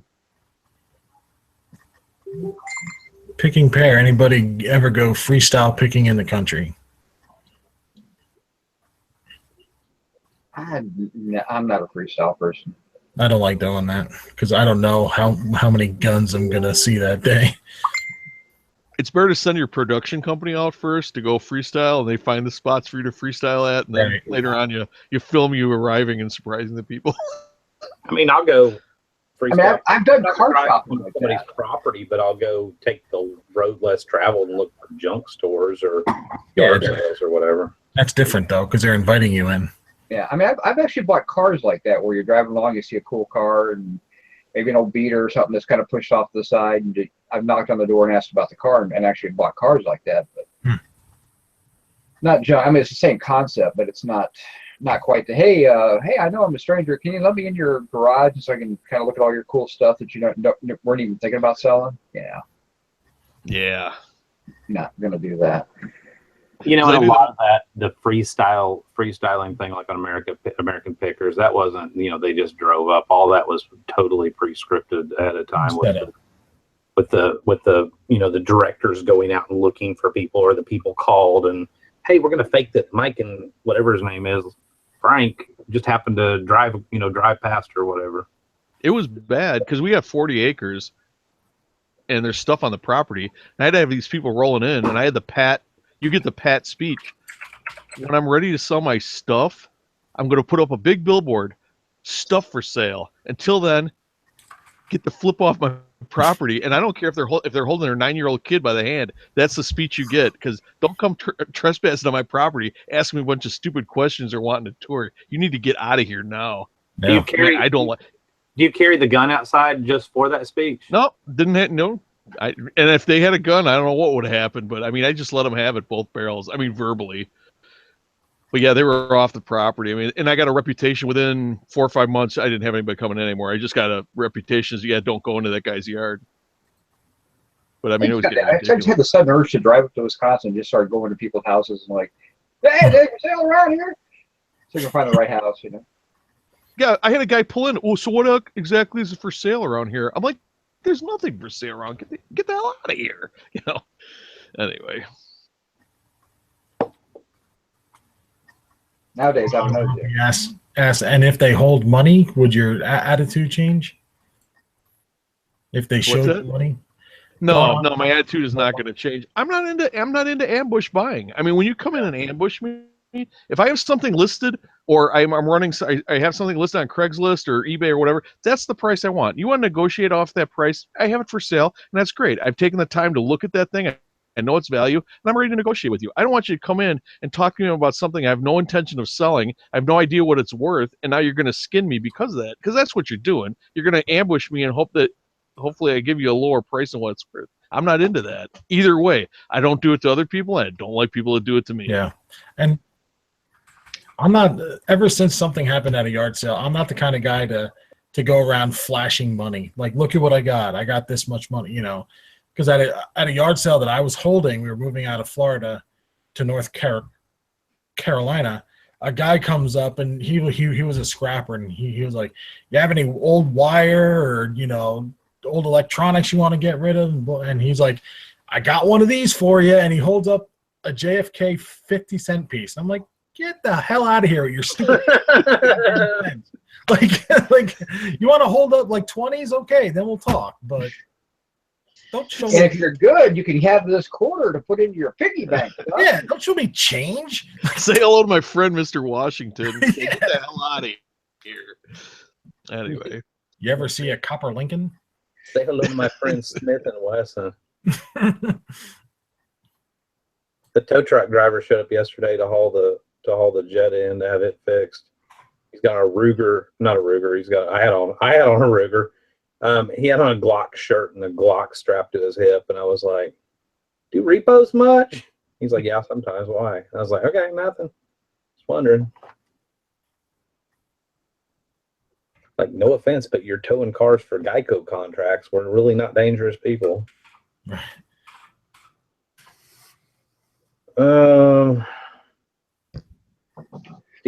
Steve Alcorn said, I freestyle for car batteries when the scrap yards were paying $5 each. We live in Amish country, and believe it or not, they are a great source for batteries. Yeah, but they're also nonviolent people. Yeah. I just, all right. You can ask Tristan. I'll be the first one to strike up a conversation with a complete stranger. But walking up on somebody's property out in the country in the South is just not cool. I don't know what it's like everywhere else, but if they're out riding their lawnmower or whatever, I could kind of sum somebody up. I totally would stop and ask for directions or ask, hey, are there any good junk stores around here? Or, hey, is that car in your yard for sale? But as far as like pulling all the way down their driveway and parking at their little house, we're going to go up and knock on it. Oh, hell no. I'm just imagining a mean Amish person. Like, yeah, get off my lawn. Like, You English, you get out of here. Yeah. And don't touch the cow on the way out. I don't know why I do that. That's my beard. I think it's a billy goat. What was the Amish movie? You had me Googling something now. Oh, you're probably thinking of Kingpin. No, another one. Or Witness with Harrison Ford. James Byron said you aren't like American Pickers now, because I'm going to tell you that 95% of that is staged.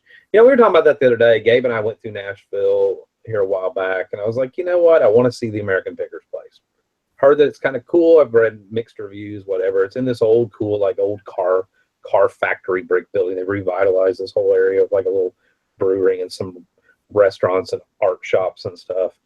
And like 90% of the stuff in there wasn't even for sale. And the stuff that was way overvalued. Like somebody's going to come in and buy this Indian motorcycle because it belonged to Mike and Frank. And even though it's only worth $5,000, they're going to pay us $20,000. And it was literally like buy magnets, buy T-shirts, buy a coffee mug with that on there and stuff. And it was just, even the store felt fake, you know? Margot said this whole thing is fake. I think one thing about us on the panel and other associates that we hang out with is we're not fake. I mean, yeah. Except for Dex. Well, apparently he had to come back to prove he's not fake. Mm-hmm. I'm a robot. I'm like one of those HBO Westworld critters. No, but that's one of the things I like about hanging out with you guys is that it's the real deal. We're all, I look at this whole panel here, all five of us. I mean, this is our life and we're making it work, and what you see is what you get, you know? Yep. Yeah. Yeah. Oh, wow. Jason's fake. Jason's recovering from a fettuccine Alfredo coma. Yeah. I can barely move. Oh, pasta.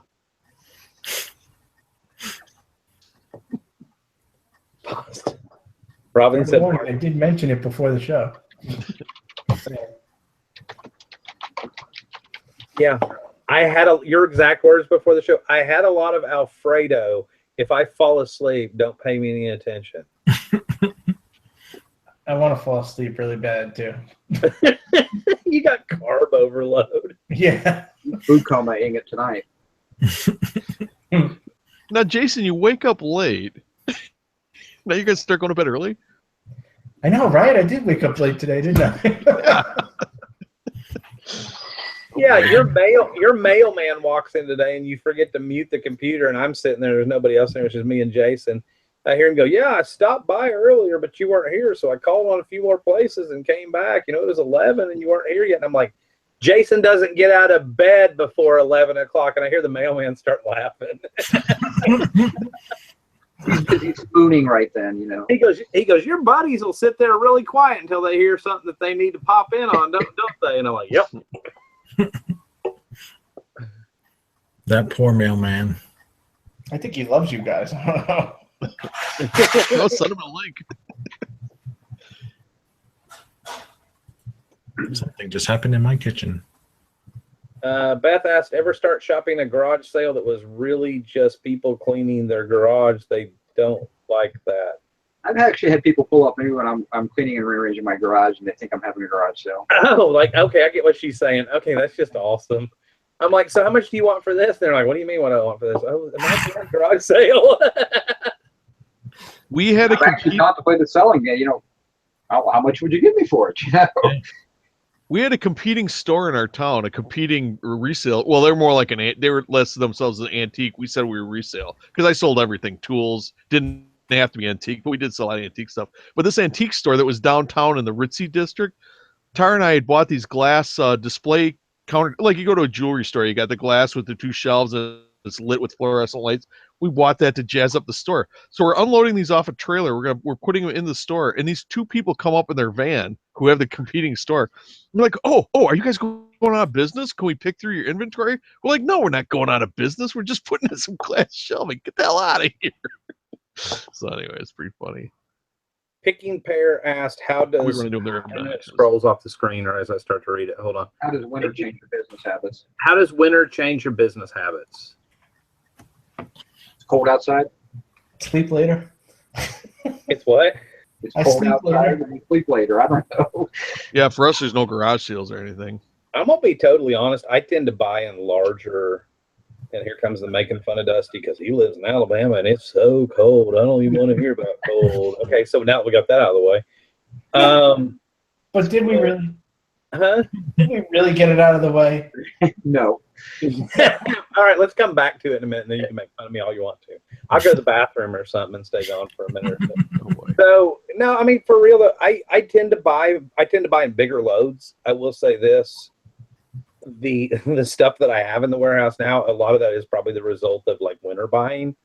There's also the option of the stuff that I do have in the warehouse. I don't have to buy anything for the rest of the winter if I didn't want to. I mean, it's not a lot of home run stuff left in the warehouse, so it'd be selling a lot of smalls, a lot more listing. But I tend to buy more because I don't want to go out as much. We wake up in the morning. Once it gets a little colder, there'll be a fire going in that fireplace, starting at 7 o'clock every morning, right before I start the morning show, and it'll go all day. I don't like leaving the house in the wintertime. So I tend to, when I do go out, I probably buy more than what I normally would, just so I don't have to go out as often. We have a couple auction houses, but all our estate sales, yard sales, anything like that all shuts down. The only thing we have is those couple auction houses all winter. Oh, It's just too cold. Mine goes strong all the time. and I wear long underwear from sun up till sundown, and I don't care if I'm doing a show or not. You're going to see me in man Spanx. So there you go. Yes, because sometimes it cracks 40 degrees. Whatever. The only difference for me really is I just source with a jacket on. I don't know. Yeah. Not a big deal.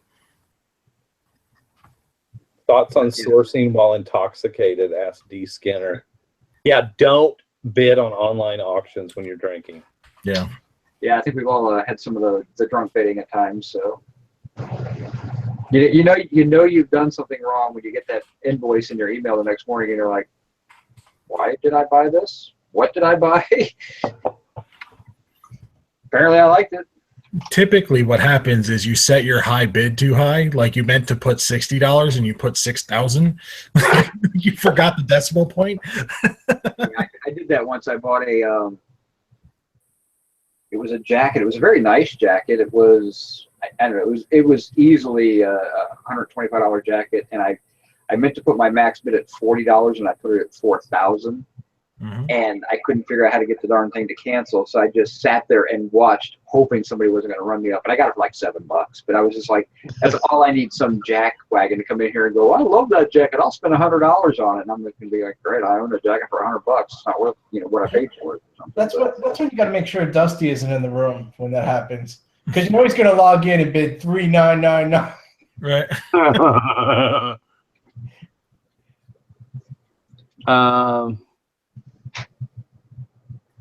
Yeah, not thoughts on sourcing while intoxicated. Yeah, I mean, that's a little hard. Somebody was mentioned earlier, though, that they had an auction company. That's hard to do. I was going to say it's hard to do without drinking and driving, which I would not recommend. But somebody mentioned earlier that they had an auction company that sort of wine or something. I think that was Margot. Oh, yeah, Margot said that her Yeah, auction had wine. Yeah. I don't wear flip-flops with socks. I tried that a couple of times, and Tristan's like, baby, that looks like a camel toe. Please don't ever do that again. I'm like, it's $1. I'm running to Dollar General. I don't care.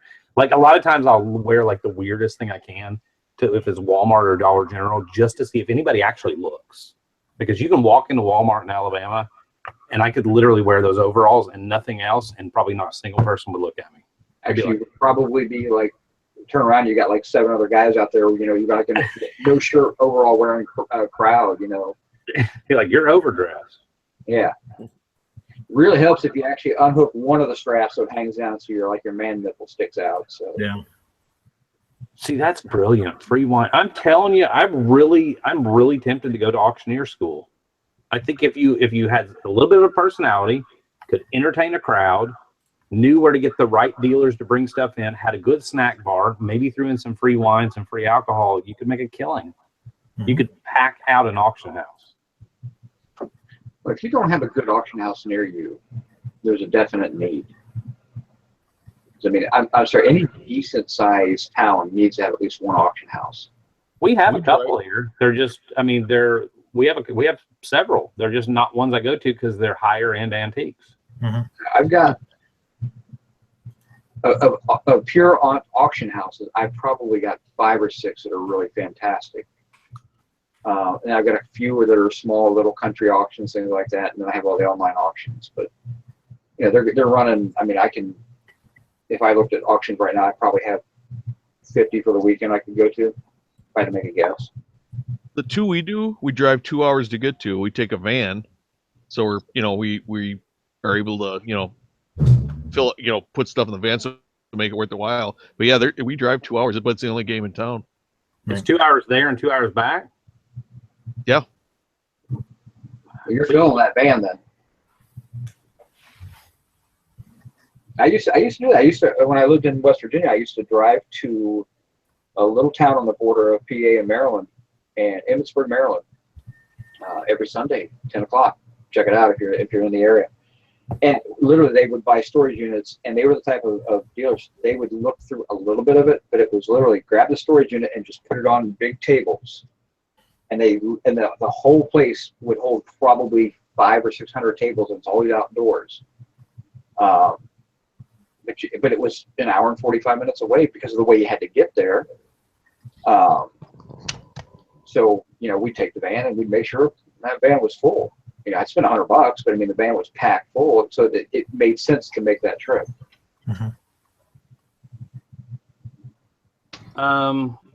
Picking Pair asked, do you think auction houses are good businesses? If run right, yes. We have one here that's an online auction. They hit their sellers with 30. Well, I just ran some stuff through it. I haven't got my check yet. I think I'm paying 30%. They hit the buyers with a 15% premium. So they're making 45% off every item that goes through there because they're double dipping. It is an online auction, but if that was a live auction, and our live auctions here tend to not charge buyer's premium most of the time, at least auction houses. But if that was a live auction house doing that, and then you had a good snack bar on top of that, I know what kind of markup there is in food, and you can run a couple $1,000, a night through the snack bar and make probably $1,000, $1,500 profit and pay a couple of high school kids to run it. Yeah, you can make a killing. Yeah. You can make a killing and literally only work a couple days a week. Most auctioneers I know, the auctioneer typically only works a few days a week. His crew though, it depends on what they're doing and going out and picking up. Yeah, it can. But I'm going to tell you this, I am going to try for the, and I don't know what the stipulations are. I know in Alabama that you can get the designation of colonel if you are an officially licensed auctioneer. I definitely want to be colonel. I want to be Colonel Dusty. I just think it's a cool name. It's kind of stupid, but. Oh boy. Oh boy. Sorry, knee jerk.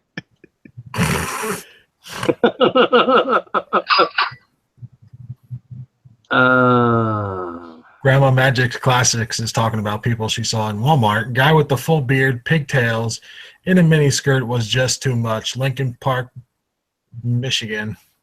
Isn't that where that's where bearded picker Scott Zilke is right now? You sure it wasn't him? Was this Halloween? Next time you see Scott, tell him we say hey.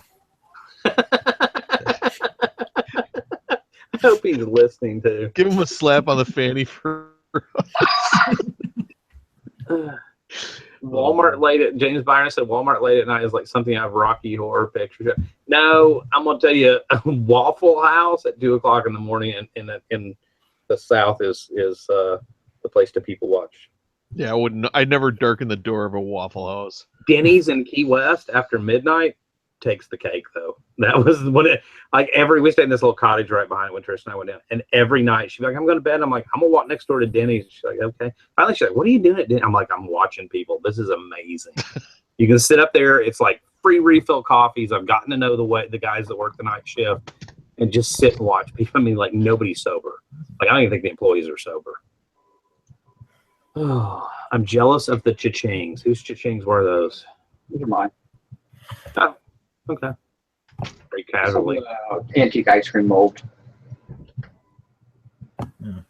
What do you mean, the crazy car? Emmitsburg, Maryland? What's wrong with that? Have you ever been there? Man, I make so much money out of that place. Apparently, all that racket before was a mouse in our kitchen. Ashley found it. It's alive? You're running from the mouse. It's alive, yeah. It was underneath a bunch of like pans and yeah. Get the you got one or two routes. You can either go the glue sticky pads, or you can do the mouse trap, which is going to be a little messier. But if you do the mouse trap, don't use cheese, use peanut butter, because they can't get it off, and they will go to town trying to get it off there, and then bam. It's just the trap is instant on the floor. All right, what you're I tell you what you need to do, Jim. Though you need to get a couple of sticky pads and put them in the corners of your garage door, because you leave that garage door open, and they'll come around the corner edges of it. That's where they're coming from. They're coming from outside now because it's cooling off. Right. So that sticky pad though, they're like chewing off their little feet and stuff to get out. That's why you catch it, and then I mean, and to be totally honest, you've got that creek in your backyard. You take the whole sticky pad and sling it over the fence. It's like a raft for a mouse, and they float for a while, and then they just kind of gradually go underneath the water line. And I like the snap trap. I got nothing against the mouse. I know he's just trying to make a mouse living, and this way, ka-chow. It's got to do what mouses do, right? So the crazy card. Have you been to the auction in Emmitsburg, Maryland? I've been informed to be human and don't let them suffer. I think the glue trap should be outlawed. They don't belong in my house, though. And I just got a wow from my own wife. You need to get the snap trap. It's one snap, they're gone. They go to mouse heaven, and it's all good. You know, the interesting thing, I'm not going to say we've never lived a place where, you know, mice tend to come indoors when it's cooler outside or whatever. Probably because we have two cats. That's just something I can't remember us ever having an issue. And as much as I'm not a big fan of cats, I will say that's one of the benefits. I don't see bugs, and I don't see, our landlord was asking, he's like, do you ever get, you know, mice or whatever? And I'm like, no, we don't have any issue. And he's like, really? And I'm like, we have two cats. Yeah, cattle. We don't let anything come in the house. We had, like, I would say conservatively 50, possibly 100 chipmunks living in the barn in the bigger arena, getting out of control because our barn cat was gone. It got eaten by a coyote. We got this new cat, that stray cat I put in that one video or whatever, and now that cat's there, I mean, we don't have. I've not seen a chipmunk in 2 months. It's awesome. Is the cat getting fatter? No, well, I got tired giving it warmer because I'm like, yeah, there's something wrong with that cat. For what it eats it eats like a cereal bowl of dry food, a can of cat food, and it's still like pretty skinny. So I'm like, give that thing some warmer. So you leave, every time you leave your cat, in the cold. Your cat just lives in the cold barn. Yeah, that's why they call it a barn cat. Oh, wait a minute. That's right. Your dogs live outside too. Never mind. No, my dogs live inside.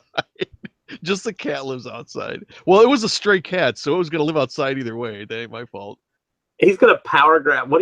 What?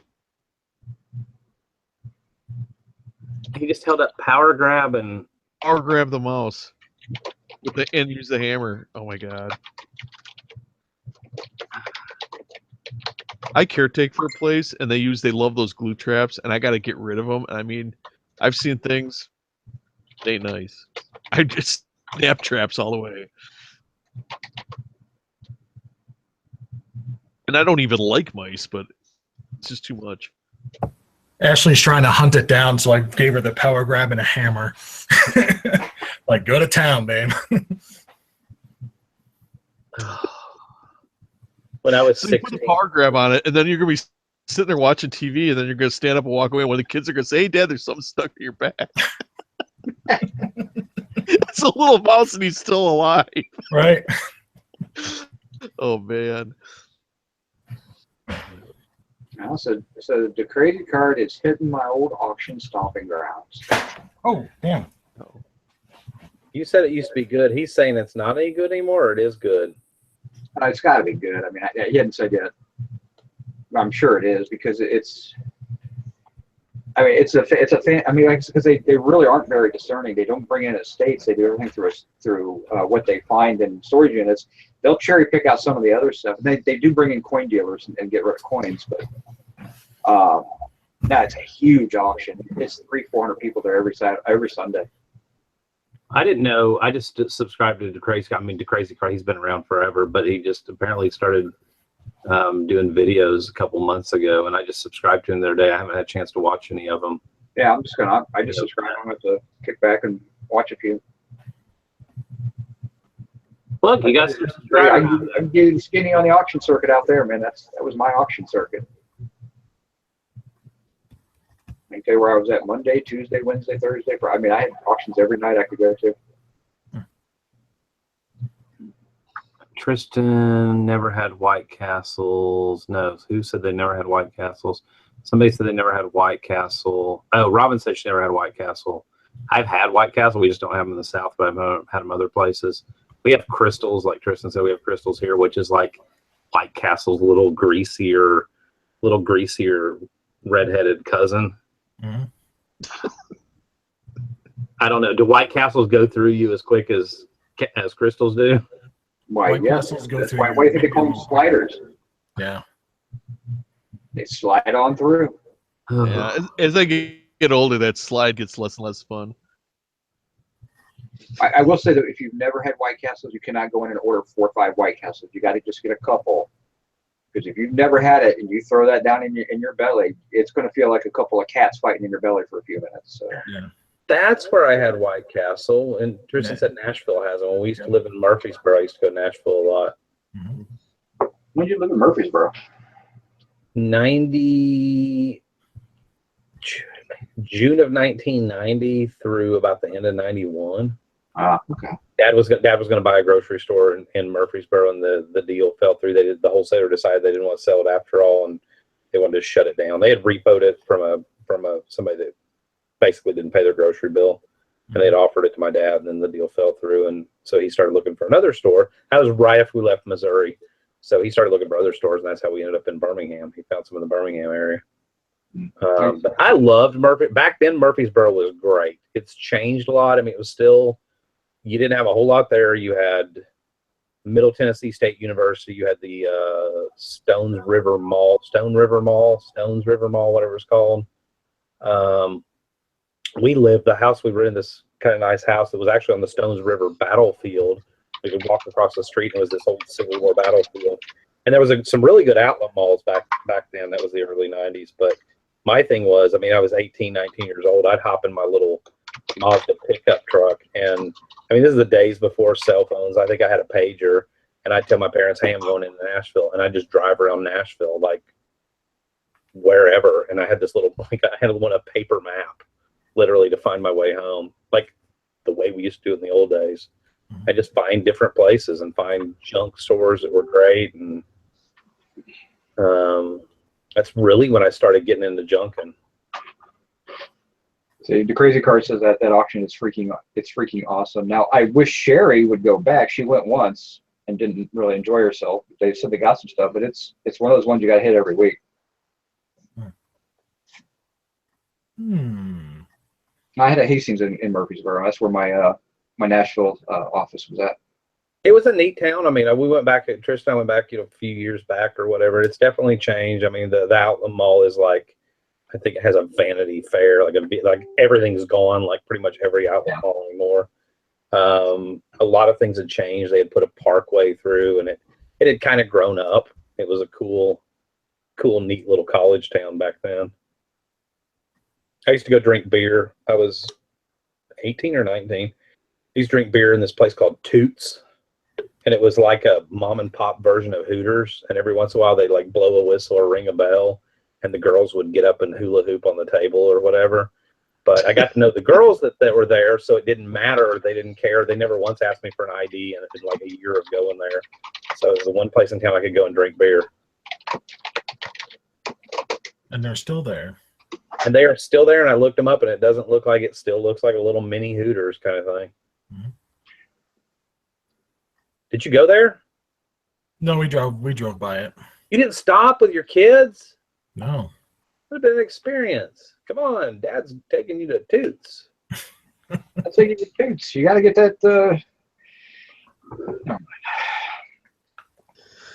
We pulled out of a place. I forget what even town we were in. Oh, I think it was down by Orlando. We pull out of this we went to a Chinese buffet restaurant. We're pulling out of the parking lot, and my son goes, "Ooh, that must be some kind of sexy." He goes, "That must be some kind of gentleman's club." I'm like, "What?" And I see this sign. It says Alps. Anything. It's not. It doesn't mean. I'm looking at this one sign, and then my wife like elbows me. She goes, "No, look at that sign." Well, now it's got Alps, but it's got like to anatomy. Bosoms. Yeah, bosoms with the Alps. I'm like, okay, yeah, the kid might be onto something. Wow, he can really smell when he's 9 years old. So, He might be onto I was something. I'll impressed. check it out later, son. Don't worry. Yeah, great family vacation spot. Anyway, Blackberry Thistle Tea says, "Don't ask Jim about slaw burgers." Talking about my Honey's experience in Fayetteville, Tennessee. I'm sorry. Slawburger's disgusting. We didn't You're get the only slaw burger. person I've ever heard in my entire life that went to Honey's and didn't like it. The burgers were fantastic. The burgers were great. We didn't get slaw burgers, but I think I got a melt, and Ashley got just a regular cheeseburger. And they were very, very good, seasoned well. But when you order mac and cheese and they stir it in a little bowl in the back because the powder is still it hasn't really turned into cheese. No, I'm not paying $3 for that.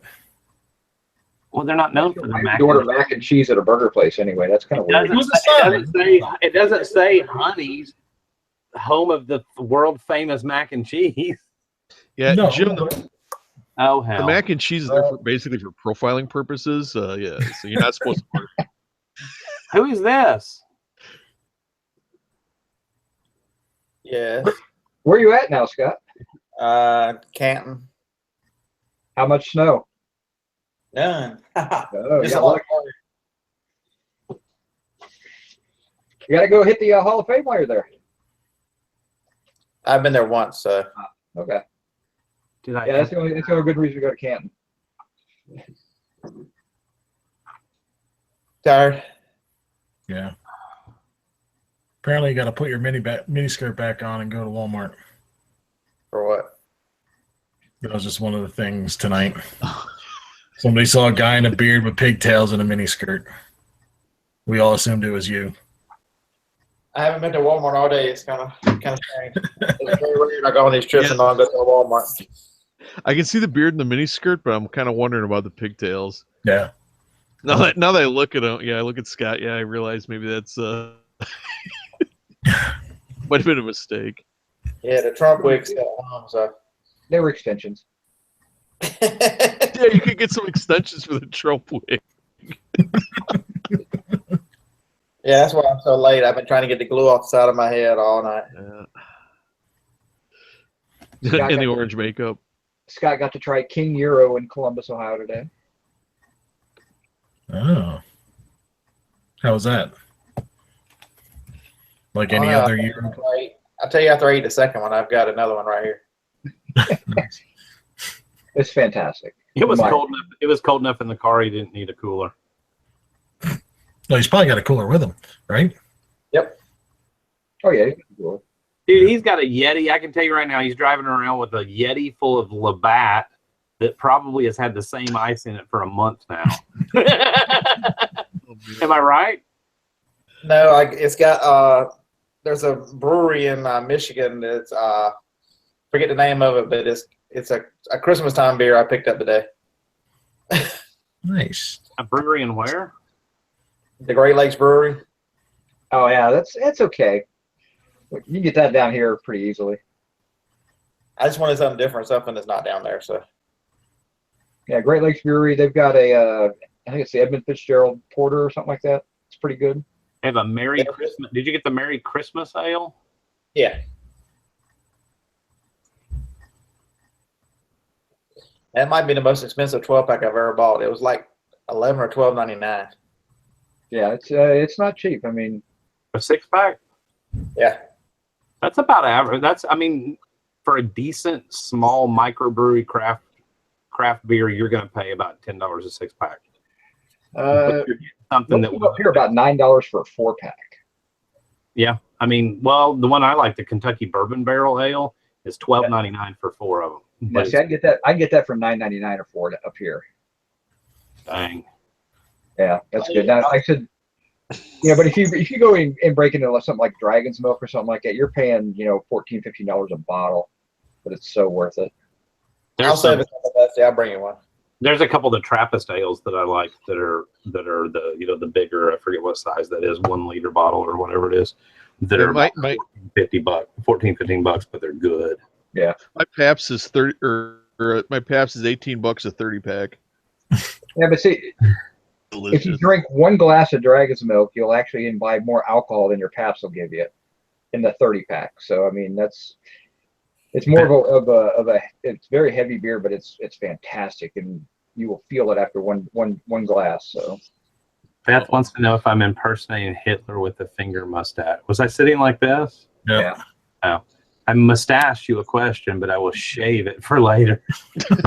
My kids used to do that when they were younger, and it just made me laugh. Our daughter walks up and she's like, "My mustache," and she does it, and I'm like, it was funny every time after that. It tastes like a IPA with like a nutmeg and honey mix in it. It's pretty good. I'm not a big fan of IPAs. So. I still have beer in my fridge that moved down with me from North Carolina. I've got some beer in my fridge that my mother gave me like 4 years ago that I haven't. You know that's no good anymore. Oh, right? I know it's no good. It's just it's a kind of a running joke between me and my daughter. Are you gonna drink that beer? No, that's the one you offer to the people that come over to your house, and you're like, "Yeah, you really didn't know. You need to go." And you're like, "Hey, you want a beer?" Now we get into a beer case where we'll take turns buying 4-packs and trying out different stuff, but it's probably it's maybe a winter thing, so we're probably gonna start picking some up. You know, I get in the mood every year for about a month, and a lot more people are doing pumpkin ales, but I kind of like them. I mean, Southern Tier made one that was called Pumpkin. It was really good. You have to like pumpkin flavored, you know, but it's one of those, I'll get a 6-pack or I'll get a growler full and I'll have it one time and I'm like, okay, I'm done with that. Kind of like the whole pumpkin spice latte thing, and people, you know, you drink it for a month and then you're like, okay, I'm kind of burned out on that. Yeah, I mean, that's why I said we like, you know, she'll buy us a 4-pack of something, I'll buy a 4-pack of something, we'll trade off and, you know, go on those. Then my father-in-law is a huge beer connoisseur, so he only buys, you know, microbrews and good beers and, you know, things like a peanut butter ale and stuff like that, because he's always looking for that experience, and then when he finds one, he stocks it for a while. But we all go over his house, everybody brings a 4-pack, and it's just kind of mixing and matching, and everybody's, you know, having 2 or 3 beers, but you're never getting the same thing.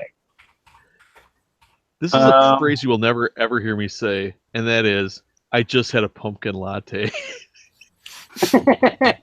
That is never going to happen. I'm a black coffee person. I don't even really drink flavored coffee. I'm drinking flavored coffee right now because it went out of date and I couldn't sell it on eBay, so I'm just drinking it up. But Mr. Sadie says, what type of cologne do y'all wear? I've been wearing Polo since the 80s.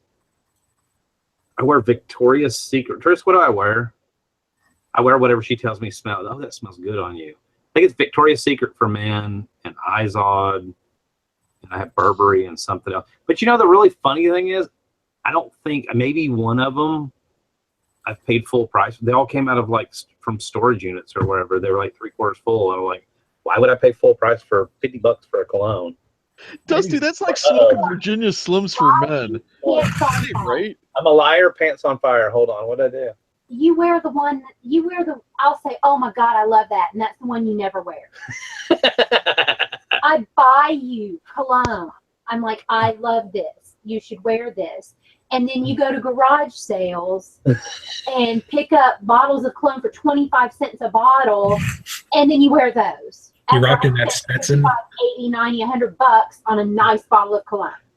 I wear Old Spice Release the Kraken. So I usually smell like wet dog. I don't really worry about it too much. So I only wear it when we go out. Most days I smell like my deodorant. And other days I smell like trash. I'll splash on cologne if we're going out to eat, and that's about the only time I ever wear it. It's never the one yeah, I usually smell like sweaty primate. You've been to the zoo, you know the smell. Put that on the front. Go put it on the front of the thing. Uh-oh, now I'm in trouble. I got a bottle of cologne as a Christmas present from my last employer, and that was an awkward as hell box opening. From your ex? From my last employer. Oh. From my boss. You're trying to tell me something? Who's an Indian man, yes. Was it like spicy and smell of success? It actually smells pretty damn awesome. I don't remember what it's called, but Oh, I like this one. start wearing it. What is it? Givenchy. Charlie. Or however, yeah. Oh, Givenchy. Givenchy. No, it's Givenchy. It's French, you big redneck assholes. I actually have two of these. I have a splash and a spray. Yes, but if I tell somebody I need to pick up some Givenchy, they're going to look at me like I'm an idiot. You say, "I'll give you some of that Givenchy." You are They're like, oh, I know where that's at. Givenchy is Oh, that smells Givenchy. good. Givenchy. Givenchy, it's French. Put that right up on my thing. I don't know. Until about 2 weeks ago, I was calling fashionable fashionable. So Now she's smelling me. Smell by my ears. Oh, you Oh don't man, taste it. you know what? It never tastes as good as it smells. You That's got a the mouth one thing on about it. perfume. Oh, that's awesome. There's Thrift Daddy right on cue. Shots fired. All right, we actually have somebody. I don't know where they think they are. Frankie, we love you, but I don't know where the hell you think you are. That has a reselling question. oh wow. I'm What? just giving you a hard time. I have a pair of shoes for sale. Got a message, wanted length and width measurements. She messages back that these shoes are too long for her feet. What do you say to that? Damn, you're a funky looking chick. I don't know. What are you supposed to say to that? Sorry, Sorry, you're a Bigfoot? okay, thanks so much. I mean, I Oh don't no, the shoes are too long. So you got small feet. I don't know. tell her, ask Beth's laughing at Tristan. Tell her, say, ask her if your husband will let you unbind your feet now. Are you allowed out of the kitchen? Yeah, Robin goes, are you really asking a reseller question on the happy hour show? I would just be glad she didn't actually buy the shoes. So these are my latest little discovery because Tristan has to do gluten-free things. Is the camera on me? Why does it show the cameras over on Eric? That's all right. As long as people can see it. It's called, it's White Claw Hard Oh, I think Seltzer, I'm supposed natural to. lime, spiked sparkling water with a hint of natural lime. And it's not malt liquor. It's actually just, it's carbonated through, I was talking to my buddy Joe. Carbonated seltzer water? Is that what you mean? Basically, but it's actually really good. I mean, you can't taste the alcohol in it.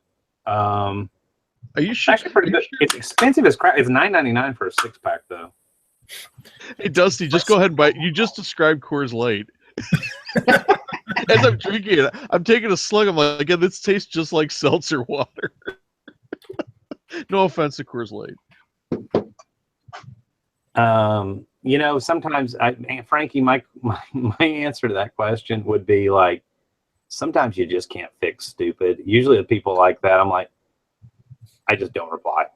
Yeah. Like I honestly, a lot of, if I get a stupid, I mean, I know there's a lot of people that feel like you need to respond to each and every message. I'm not saying this is you, but I've heard it before. You know, eBay likes it. I do think eBay likes to see quick responses, but I'm going to tell you, if I get a stupid question, a lot of times I don't even answer and I let it sit, and it doesn't seem to hurt my sales any.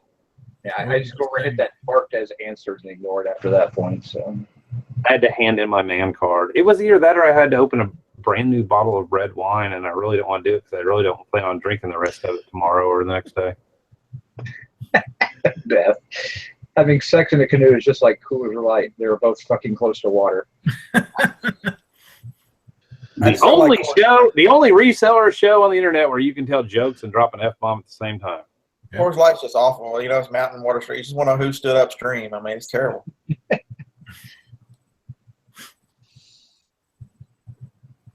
I've never been a I haven't drank in a long time. I did it in honor of Jim, but Yeah, I'm going back to PBR. I don't blame you. He's upgrading to PBR. Yeah. It's like every can is like drinking a loaf of bread. I love it. I like my beer heavy. Even the can's heavier. What does your sweatshirt say? Drink Wisconsinably? Yeah. There was some goofy thing in Wisconsin that somebody licensed these shirts and Shopko sells them. Wow. And we hit So, Shopko are every you saying day they to check their very clearance. strong up there? Mm. When the Drink Wisconsinly hoodies went down to $5, we nabbed them. Yeah, PBR is becoming very fashionable. It's becoming one of those in beers again. Yep. I've sold some old PBR hats for a lot of money. Those ones from those trucker hats from the 70s. They're PBR. They love those things. Yeah, here, come here.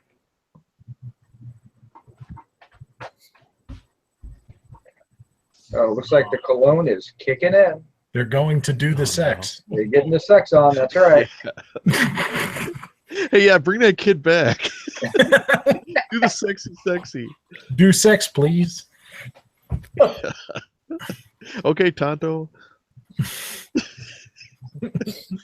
Bow, bow. Don't save all the beer cans and throw them in Jim's yard. Yeah. Go ahead. It'll keep the kids off of it. A beer bottle tonight actually slipped out of my hand and landed in somebody's yard tonight. Yeah, I mean, it really slips out of your hand when you're like making a left-hand turn on the road and it just flies right out. You know. Oh, I just happened to be at a stop sign when it slipped out. I busted a car windshield one time. I didn't have a bottle opener, and I didn't want to pull over because you can use that hole in your door, to pop the bottle. So I tried to use the rim above the windshield, where the windshield meets the car. Of course, when I put the pressure on it, I You're pop not my getting sex on, you perverts. You would have been back quicker. I was peeing off the front porch. I was trying my drink that he says he buys for me. That drinks. And he drinks some. Well, I bought a 12-pack of it when we were in Florida, and I'm like, well, I can't take this home on the airplane. And it gets down to like the night before the last one, and I'm like, well, I need to drink this, and so I drank it all. It tastes like a less sweet wine cooler. I don't taste anything. To me, it tastes like her LaCroix water. Mm. Oh, so it tastes like crap. Oh, okay. Eric, are you trying to get me to come with your ass?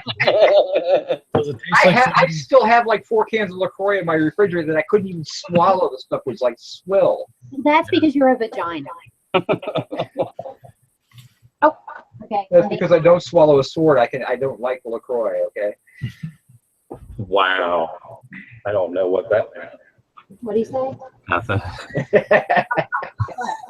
He'll catch you in a minute.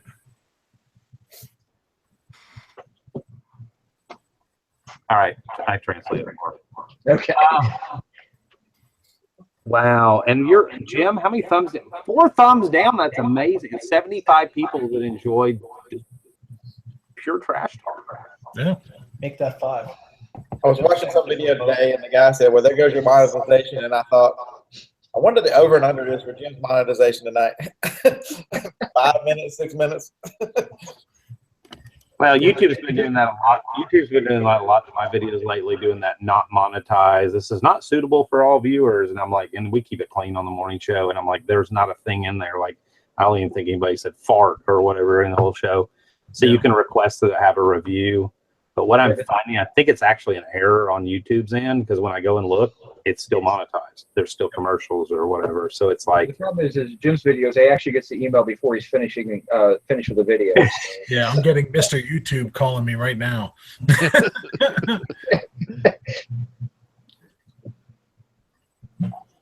Yep. oh.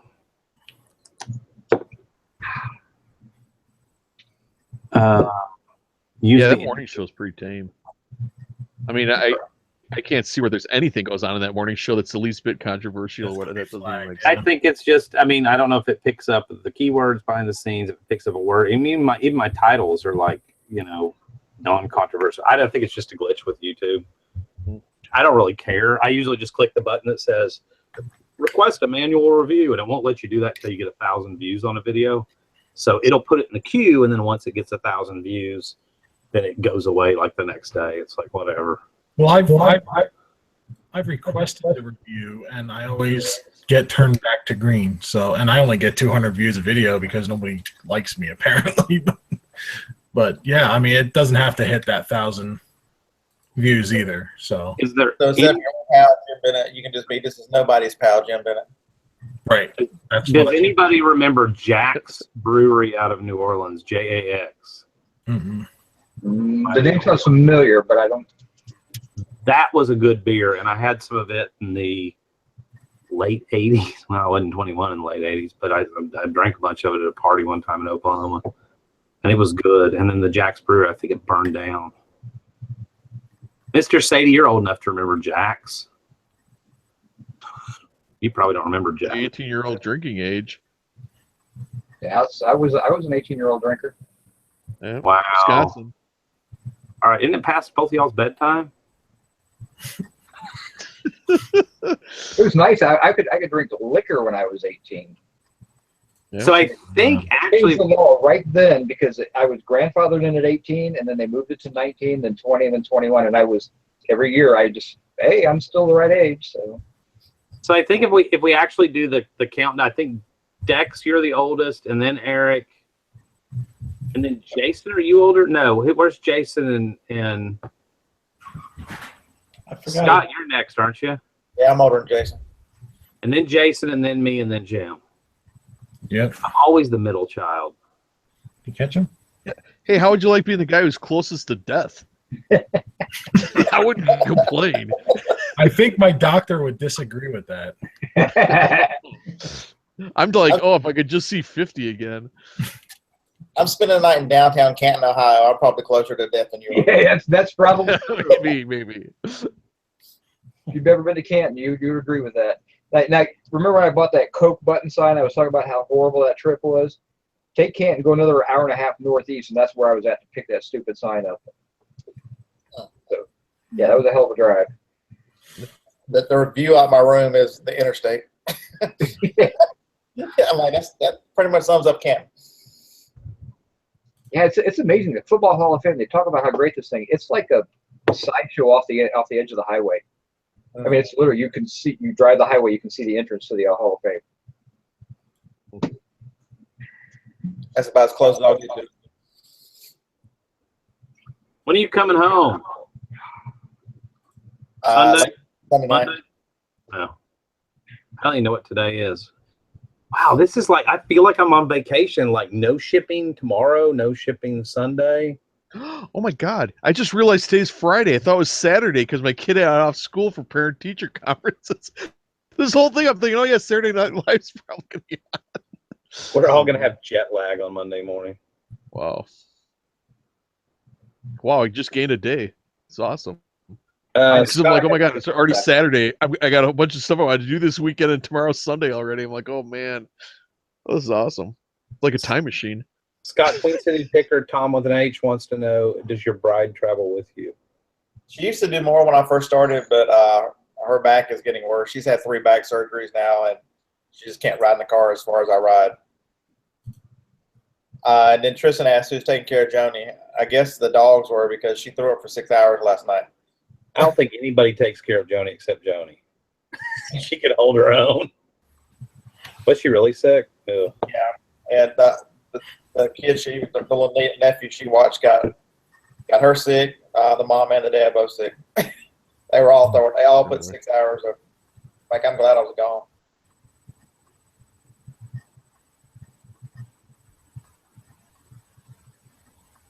But she used to go about every other trip, and then it became every third, and now it's every never. You got to realize I was in Alabama. I was in Huntsville 2 days ago, and I'll be in Cleveland. I'll go all the way across to Toledo, and then all the way back down to Alabama Sunday night. It's probably 1,900 miles round trip in 4 days. Any success today? After you left me? Oh yeah. Once I abandoned the thrift stores. Thought the thrift stores were good. Oh, they're good, but I mean, they're hit and miss. When you're buying for Amazon, it's a little different. I mean, for hit and miss, but if you're buying for eBay, it's fantastic. Tristan's trying to get rid of me. Dusty needs to go on a trip with you soon. First of the year-ish, I don't know when, somewhere along in there, I'm probably going to get back into a vehicle of some sort, preferably a cargo van. definitely a Chevy. I've had my last Ford experience. I mean, the last Ford I had was good, but I'm just not a Ford guy. And I don't know what I'm going to get into. I'd like to get into buying bigger, like the placemats today. I mean, those are not going to sell quickly, but I'd like to get into doing bigger stuff like that, whether it means traveling a little more, going to bigger auctions that are outside of my, area where I may have to spend the night or whatever, and finding more like go out for 2 days, buy enough stuff, load down a cargo van, floor to ceiling, and then not have to go out again for another week or two or whatever. Kind of like what Scott does, but just without the whole Amazon thing. I really miss having a shuttle bus. Y'all can laugh all you want to, but you strip the seats out of a shuttle bus, it is the most practical vehicle ever for picking. Other than the fact it sticks out like a sore thumb. Yeah, but you don't buy enough quantity, I think, to really. I mean, that's what I'm talking about, is getting back into more quantity of some sort. We'll just make a good quantity.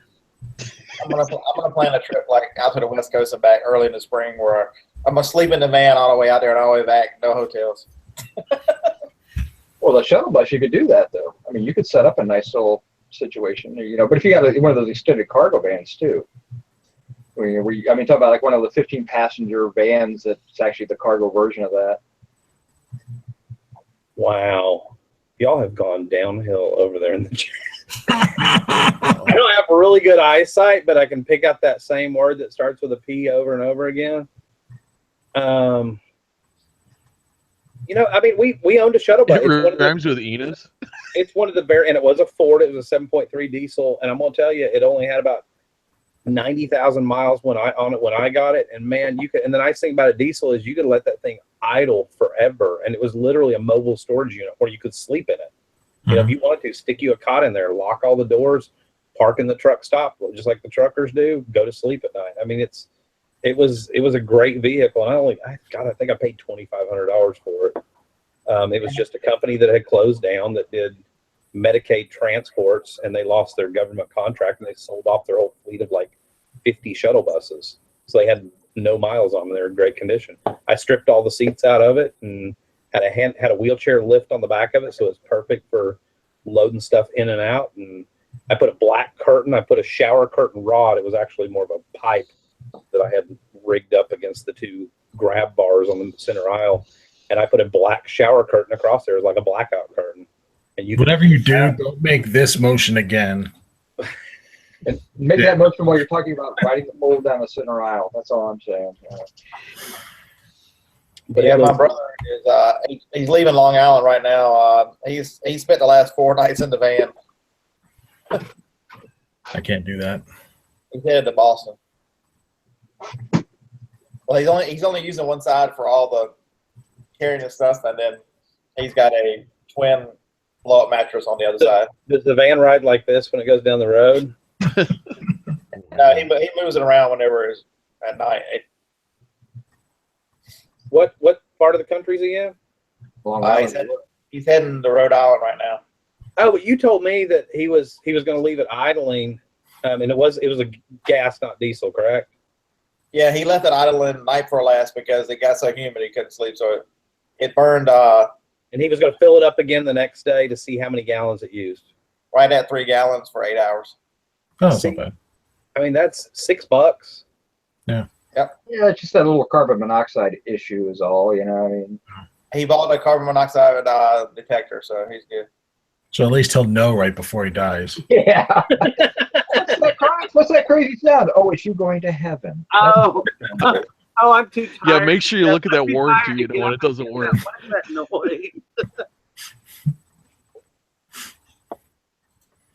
How many miles, Scott? Asked Barbara. I don't know. Let's ask. Okay, Google. How far am I from home? I hope she says your address out loud. How far am I from home? Scott loves using this thing, and I'm going to tell you, it never works right, and I make fun of him. 624 miles if it was a straight line, and I've been all a straight line today. So it's probably close, probably 900 miles so far.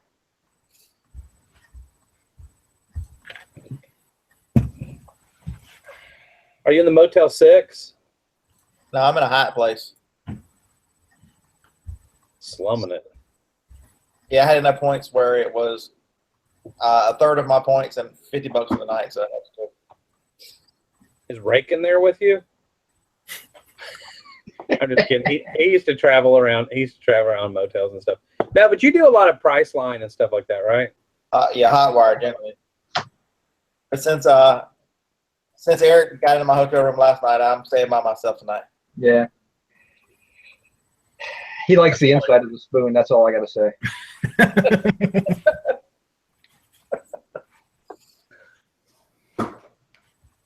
And no, those weren't pillows. Those aren't pillows. Why is there 2 double beds behind you, Scott?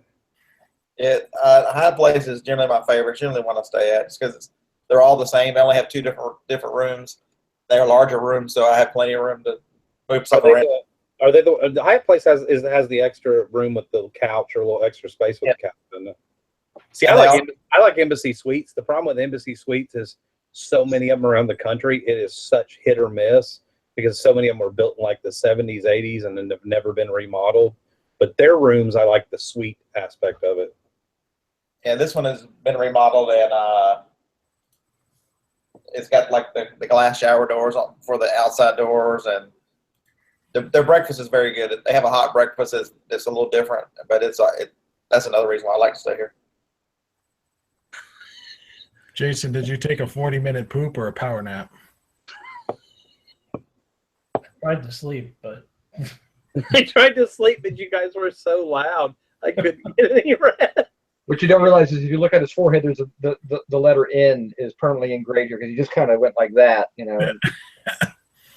A few days ago, everybody left the hangout room that we have on a different platform. And I was just sitting in here, and I turned up my music, and Jason comes in all groggy, and he's like, fuck you, your fucking music sucks, or whatever. Because he was in the hangout, but he didn't mute his side, and I blasted my music, because that's how you're supposed to listen to it. And, yeah, he comes in, he's like, what is that godforsaken song, or whatever? It was no damn Taylor Swift. That's all Jason was thinking. Yeah. that's exactly what I'm thinking. That's okay. The other day, y'all were all gone. It was just me and Jason and hang out. Neither one of us had said anything in like, I don't know, probably 45 minutes. That's what our hangouts really are a lot of times, is just having somebody in that same cubicle with you, make it a little less lonely business. And I'm like, you know what? It is cold. It's cool outside. I feel Christmas music. And I start playing Christmas. And he goes, oh, dear God, no. It's like, yep. Because with me, you have another 2 months of it to look forward to. How many times who's got out of a hangout? It was fun today because we were actually, Jason and I and Dusty and Jim were in our hangout earlier. And the other one we used, which is on a Pier Inn, Jason and I were talking about something, and Dusty and Jim were talking about something. So we in that hangout, you actually have the ability to mute certain people. So while we're all four in the hangout, me and Dusty, or me and Jason were talking about our stuff, and Dusty and Jim were talking about their stuff, but we're still in the same hangout. Uh-huh. It was actually kind of interesting. It's a peer.in. It's kind of like Google Hangouts, but it's a lot less graphics. I think it's a lot less intensive on your computer as far as slowing your stuff down. And you can kick people. I mean, they can come right back in. You can lock the room so nobody else can come in and they have to knock. Or you can set people to where they're a member of the room, and that way you can't lock them out. You can mute, like he said, you can mute anybody. Like if there's 5 people and we're all sitting there talking, and a lot of times Scott's wife will walk in the room, and he doesn't bother to mute himself, so he just carries on a conversation, and I don't want to hear it because I can't hear what Eric's saying. I can mute him, and then it just doesn't bring his sound. I can't hear his sound. Everybody else can hear him, but I can't hear him. Yep.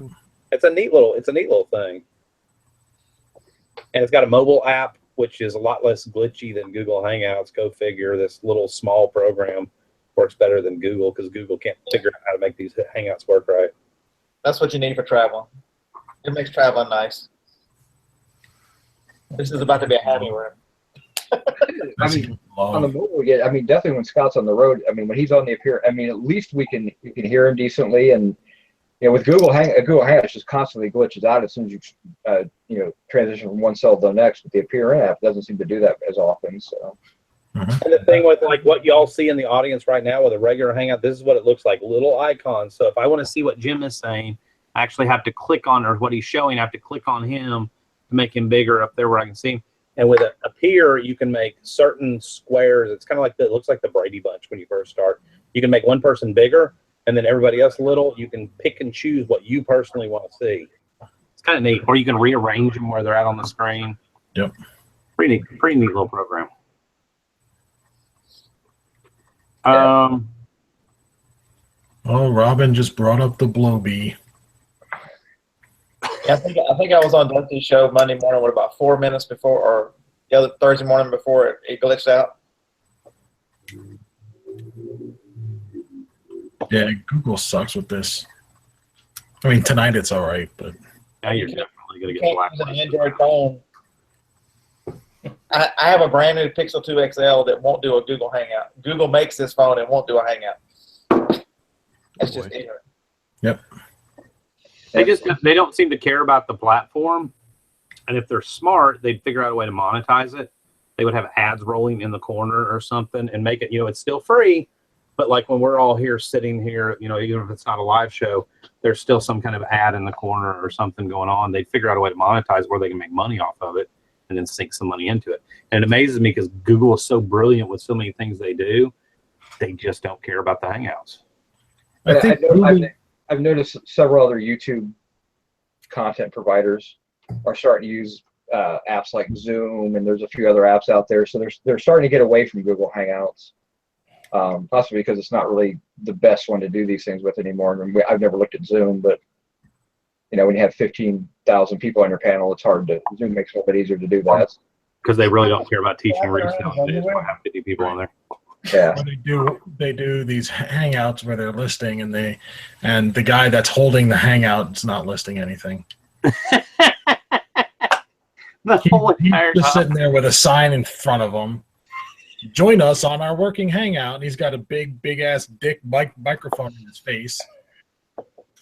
We're listing. You're not listing. You're fucking sitting there marketing yourself or whatever you're doing. All I'm going to say is if you're going to do a listing channel or show or whatever, party, I think he called it listing party, don't give out your eBay store in your description. Okay, so now I'd like to show you what I'm going to sell on eBay next. That guy's a joke. Oh, wow. But if you have a Barry White voice, I mean, you can pretty much get away with anything. Kind of funny for, I'm not going to go there. Never mind. That was going to be a little racist, but that doesn't seem to go well. So Yeah, it's good. I don't know why, Jim. I didn't even catch what you said, but It's totally fallen out of fashion. Yeah, kids dealing more. it's so 1950s. I mean, my God, you can't be a racist. You can't sexually harass anymore. What fun in the world is there anymore? Well, I've been in Alabama for a good length of time when you feel like racism might be okay. Wow. We were talking about, okay, all right, so here we go. This is not politically. We were talking about that the other day. Eric was talking about something that was like Klan related, or did you saw it in a local auction or whatever it was? No, I found it in my box file. I got some Klan material. And I'm going to tell you right now, you can make fun of Alabama all you want to. 20 years of picking here, I have never, okay, maybe once, but and I'll say maybe once, but I don't actually remember. But never once that I remember have I come across anything Klan related. If you really look at the roots of like the Ku Klux Klan and stuff like that, it was more up in Indiana and Ohio and states like that. I mean, yes, it was a bad thing, and I'm not praising it by any means, but I'm just saying that like I don't see that here. Yeah. Like I've never personally, and I've been here since 1991, or in the South since 90. I've never even met anybody that I know of that's in anything like that, or the Aryan Brotherhood or anything like that. I don't know anybody. It's why you should be a Klansman. And it's a P.O. box in Middletown, Ohio. That's right. And my words to you are, don't ever make fun of Alabama again. That's your state, buddy.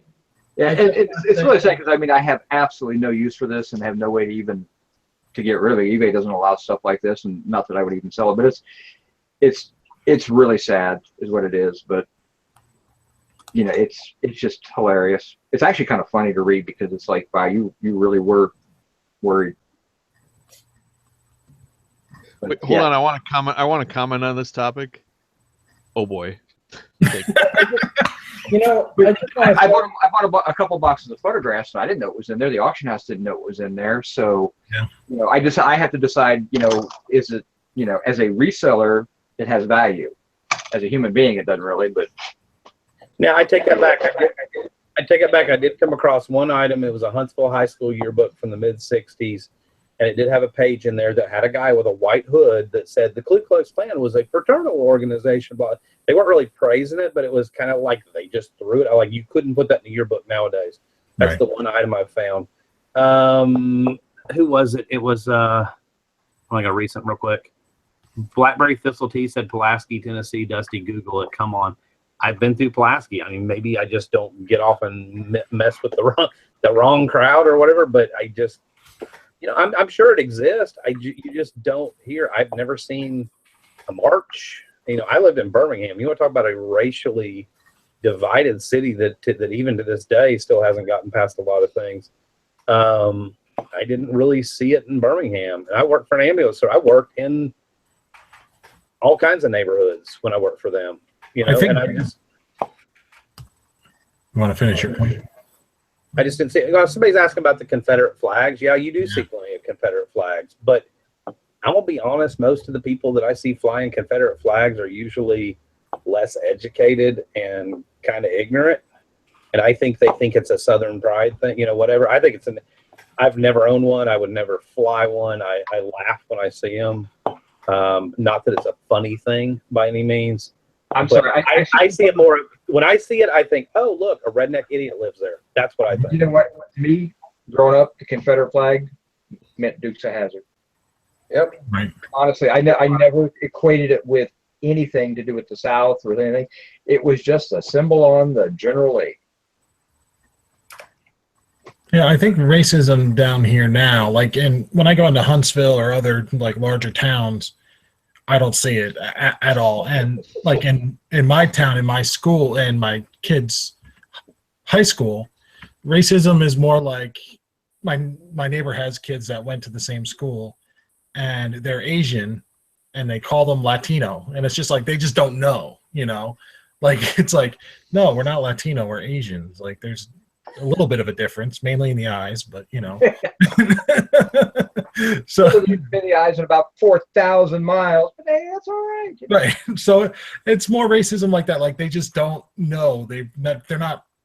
I don't want to say they're not cultured, but they're ignorant. I think that's a great word for it. So they're just, and it's not mean spirited. It's just that, you know, they're not exposed. But you don't see as many Confederate flags in Alabama as the media portrays. You know, I can go days without seeing one. I mean, they act like it's everybody's got one flying from their car or their antenna on their car. I'll tell you where you see. I'll tell you exactly where you can see Confederate flags. You see them at the country auctions that are a good 40, 50 miles or whatever outside of Huntsville. There's always going to be a Confederate flag something. People are going to bid on it.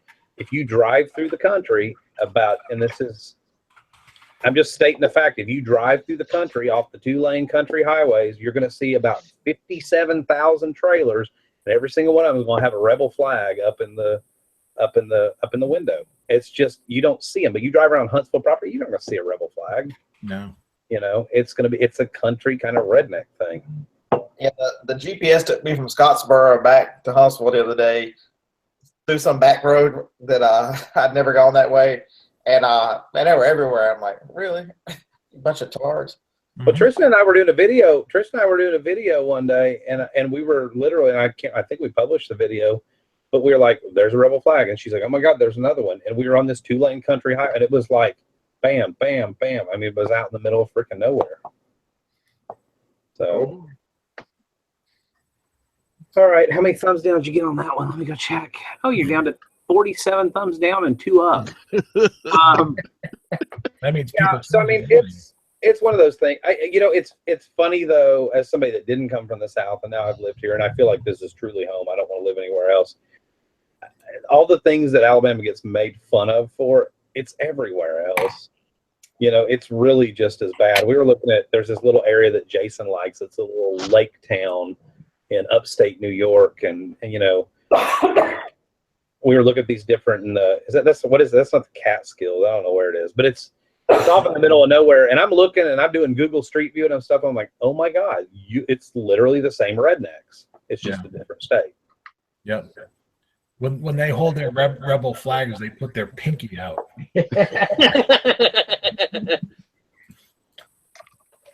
Oh. How did we get on that one? I have no idea. I don't know. Where is Larry? Larry, are you in bed yet? Uncle Larry. Uncle Larry. Everybody call Larry Lafferty Uncle Larry now. That's my thing. I don't know. Uncle Larry kind of connotes that's the Larry you don't leave your kids with, Larry. You know. I didn't say Uncle Touchy. If you call anybody Uncle anything, it's kind of creepy. No, you can call Uncle Bill's and Uncle Bob's. I do that with people's kids though. Like I've told Jim's kids, a couple times, like, "Hey, Uncle Dusty, whatever," and I'm like, and they're probably like, "Why is he really our uncle?" Right. No, he's off. Did he say Dusty or Touchy? I didn't hear what he said. It's Uncle Touchy. As you left, Jim said he's just a total creeper. Really? Yeah, Mr. Sadie says to get you alone. Mr. Sadie says there's plenty of rebel flags around here. I mean, he lives outside St. Louis. Yeah, I mean, it is what it is. I mean, St. Louis, Missouri. You're not going to change people's minds. Well, I'm going to tell you this. If seeing a flag causes you to have some kind of mental breakdown or some kind of whatever, you have the problem, not the flag. I mean, it's an inanimate object that really, come on.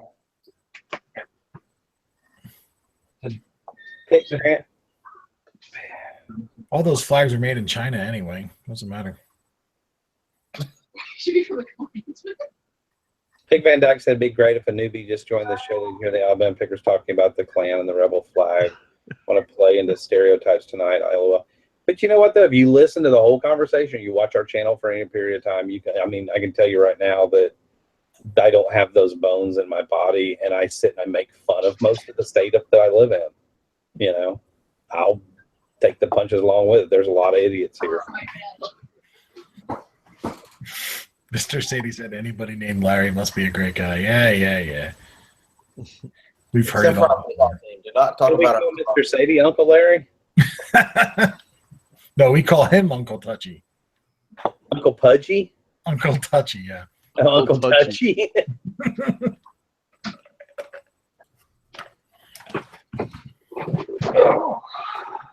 Oh, lordy. Resexing, Robin Birchall. So we've covered reselling. We've covered racism in the South, sex, politics. No, we need to keep this to a 3-hour show. hey, let's not get dirty now. I'm ready, Jim. I'm a little inebriated, so let's go. No, it's all right. Can't change minds, so. Blackberry Thistle Tea, is reselling complicating your sex life? What sex life? Oh, you don't have time for it anymore.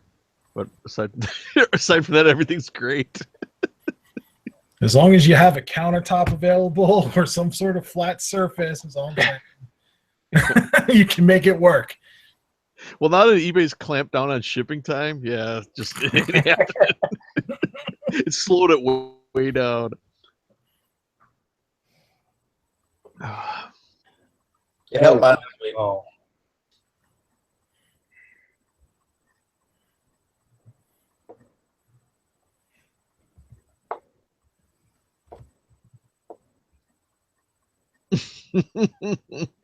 I just don't even know what to say about y'all in the chat. Sounds like there's some frustrated people in the chat. That's all I'm going to say. Yeah. I think we should just sit here and watch the chat for a few minutes. Well, the problem is working leads to not having time to take a shower, and not taking a shower leads to cut down on romance. Yeah, Robin Birchall said, and the whole room goes dead quiet. That's because we're reading what all y'all are typing. Yeah, I actually had a positive this week with reselling and sex. The wife was feeling bad. She said, "Not until you get back." And her car broke down, so I came back the same day. Yahtzee. Beth tried reselling on Tinder. I think there's still a couple of warrants out for her arrest. That's all I'm saying. So.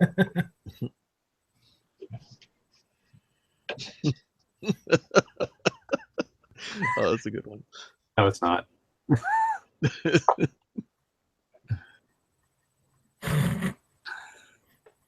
I have to read the initial comment there. That is one good thing about this platform. With the live shows, the chat does not stay with it. No, and that's why if you're watching this after the fact, you should really try to get here, because really the chat is the show. Like there's things on there that make me blush. So. Well, most other shows are content driven. You know, we try to cover things that happen today or whatever. This show is just the chat does whatever deranged trip it goes on, and we we encourage it and follow it. Yep. Jason's got to show off with his old school keyboarding there. Damn straight. It'd really be impressive. Next thing you know, he's going to whip out a calculator and type in 7734 and just hold it upside down for us and be all amazed. Oops.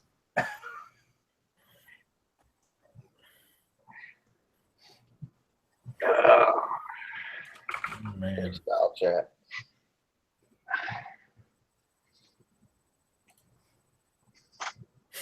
Jason's recovering now. He's waking back up. Mr. Sadie, if that's the case, you're doing it wrong.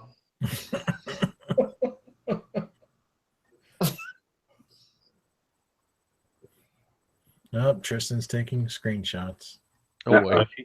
Trust me, if you say anything in the chat, she takes lots of screenshots. Because sometimes I'll miss stuff when we do a show, and she's like, "Oh, don't worry, I screenshotted it." Beth said the chat is always available for hire. They can liven up any show. I bet you if you do a Fiverr of that, you will have... Yeah, good income. I mean, just think of all the resellers out there that are like under the age of probably 28, and you'll make thousands upon thousands because you can only charge $5, but you could probably charge 20. Pig Van Dyke says, I guess somebody had mentioned about shower, in the shower. It says you need a good nonstick mat in the shower when you're having sex, especially by yourself. Yeah, but nonstick cooking spray is not the same thing. Mm. It's good to have the stainless steel grab bars. Or you just get a big ass tub. True.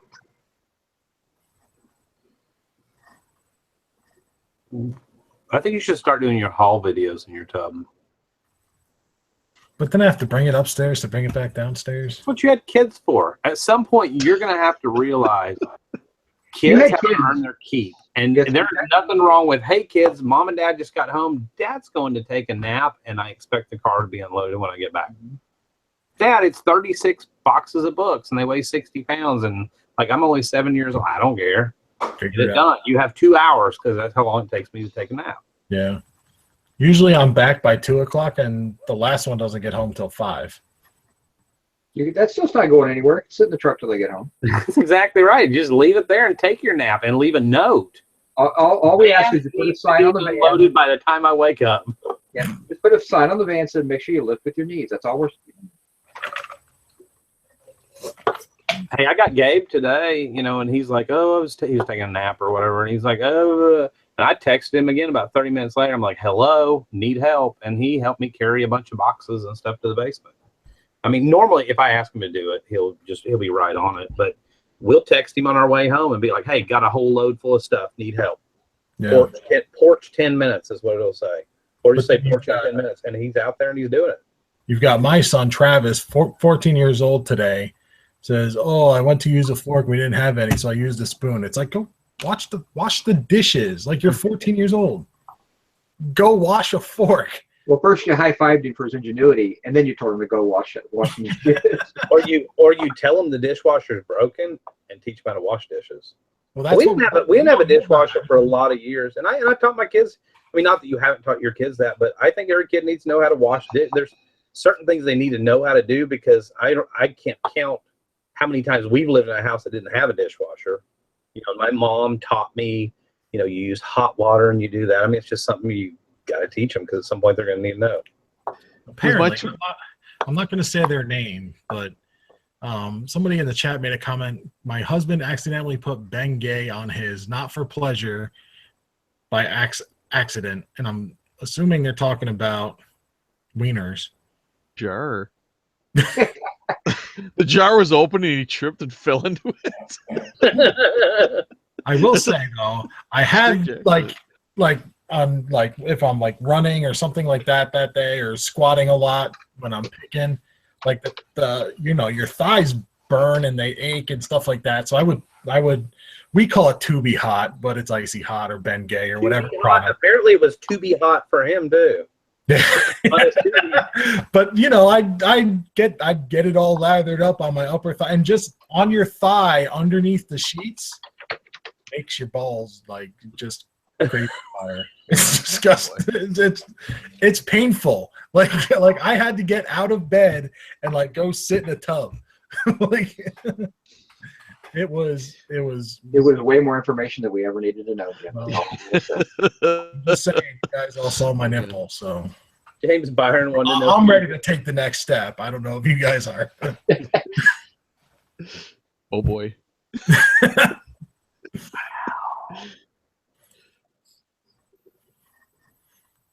When my oldest kids were living at home, when you know they're in their late 20s now, but I said they came home off the bus, and I said, "Okay, kids, we're gonna have a family meeting at 6 p.m. All right, we're gonna have it at this kitchen table." So this is right after I got divorced. Anyway, the kitchen table. I said, "Okay, I'm gonna draw a map here for you guys because I can see you're having trouble finding it." So I drew a map from the kitchen sink to the dishwasher, which is located about 8 inches from the kitchen sink. So here's the dishwasher. When you're done with the dish, rinse it off and put it in the dishwasher. Because yeah, when I was a kid, there was a period of time when I washed dishes. I mean, like washed dishes. There was no dishwasher. All these kids got to do is rinse it off and put in the damn dishwasher. Yeah. So anyway, we don't use our dishwasher is a place to put excess dried or wet dishes to dry. We don't use our dishwasher, so he knows how to wash dishes. He can wash a fork. The easiest, well, Gabe does art. Tristan will pretty much say, Gabe, load the dishwasher, unload the dishwasher, whatever. The easiest thing to do is teach them how to do the dishes and then let all the dishes run out. And then when they walk in there and there's not a single utensil in the house, they'll figure it out. You know, I had a roommate in college who would never wash the hot pot. He'd use it because he's always leave it dirty and nasty. And it was my hot pot. I'm like, man. So I just left them. I'm like, well, I'll just leave it dirty. Well, then he didn't use it, and I didn't use it. It just sat there dirty for like months. I'm like, well, this ain't working. So eventually I had to wash it. Next thing you know, he's using it again. Yeah, they are tenacious. That's where you've got to spike it with something, a little dishwasher soap in there as well, you know, left over. Hey, thanks for saying goodbye, Banana. Appreciate that. Oh, he left. He's pretty sleepy. He must be really, really struggling with the food coma tonight. Yeah. The food coma. Hey, I've been at this since 8 o'clock this morning, and I'm high, and I'm still here. But did you eat fettuccine Alfredo? No, but do you have? He's like, no, but do you have some? I didn't eat that. That pasta will be your undoing. It will end you. I had a gyro. Is that got lamb in it? Yes. Mm-hmm. Yes. Yeah, not for It's the me. only way to have them. I had a pet lamb. I had a pet sheep when I was a kid. To me, sheep is exactly the same as dog. I can't do it. Yeah. If sheep is exactly as a dog, then dog must be good. I don't know. My sheep's name was Patches, and he's my best friend. Well, patches probably tasted pretty damn good. That's all I'm gonna say. Friends don't eat friends. Patches ended up in a Mediterranean restaurant. We gave him to a couple. Well, it's a long story, but these couple elderly ladies wound up with him, and he died a natural death. So Yeah, that's what you're That's what they told you. Yeah. He's living his life out on a farm. Nice. Yeah. no, we went and checked on him. Yeah. He lived into his teens.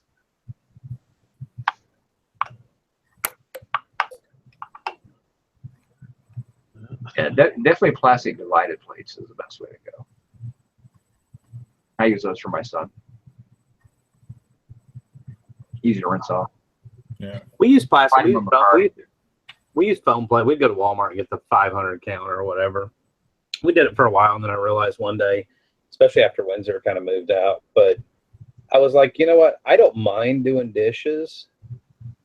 I don't mind. Oh, I knew that was coming from the living room. I heard what? There's a difference between that and your cooking utensils that are left from last night. So you did cook, and I appreciate that tremendously. I don't mind like wiping down. Oh, jeez, now I'm getting the text too. So I don't, I don't mind washing the plates. And one day I realized, it's not much. It's like $5 for the 350 count or whatever. But then you got the garbage to take out, and then you got the all the excess, just extra. And it's just spending money. And I'm like, I don't mind doing a few plates every now and then. So we actually quit buying them a couple months ago. Speaking of garbage, we were talking about this on the morning show this morning, Jim. You were trying to figure out what to do with your excess garbage, and we looked it up. You're out in the county. You're outside of Huntsville city limits, and for $5 extra a month, you can get an extra one of those big green cans from the county that they pick up once a week. I looked up Huntsville City today. It cost me $3 a month. I'm like, how many green cans can I get? I mean, that's awesome because I'm totally cleaning house now at this point. So yeah, I need 17 green cans this month. I got a warehouse to empty. Well, yeah, no. Well, you have to make a 1 year with Huntsville City. You have to make a 1 year commitment. And so I tried calling today, and I forgot they're probably closed for Veterans Day, which they were. But I'm gonna call on Monday and get an extra one, so we at least have two of them for $3. We pay $16.50 a month for trash pickup for an extra $3. I mean, that's kind of a no-brainer. $36 a year, and I get a whole extra can. Did you say that's available in the county too, or you don't know? County's $5. County's $5 for an extra can, and that'd be good for you with you building your warehouse because you could have one back there. Yep. Oh yeah. $5. I don't know how many total cans they'll give you. Yeah, don't want to put too much on your plate. Well, the biggest thing is they pick them up with those claw arm things, so you're gonna have to space them out 3 or 4 feet apart on your, in front of your house. But I want to call and get another can on Monday.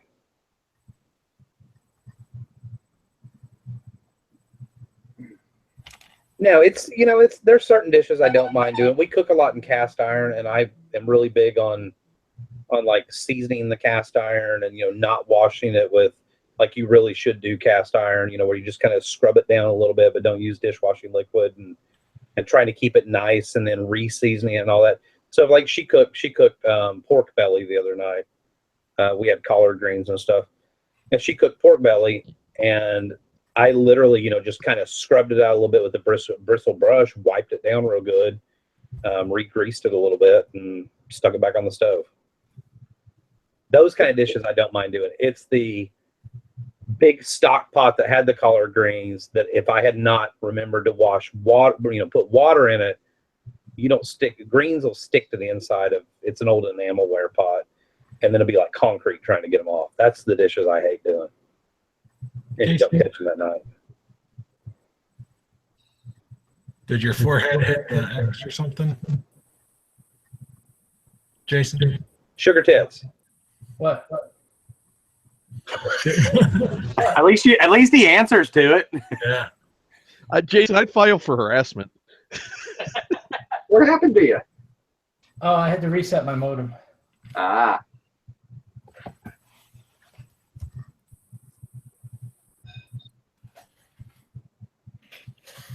I guess the sausage party is still continuing. Yeah. Yeah. I was hoping it would just have been a bad dream. No. This is your life. We do need some sausage-less people on the panel. No. I'm not friends with any of those. Well, I wonder why. It's your charming personality, Jim. I guess that's it.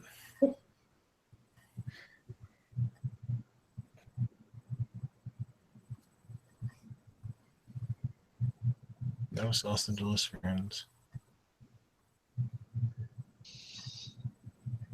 Dick Van Dyke. Sausage is better than famine.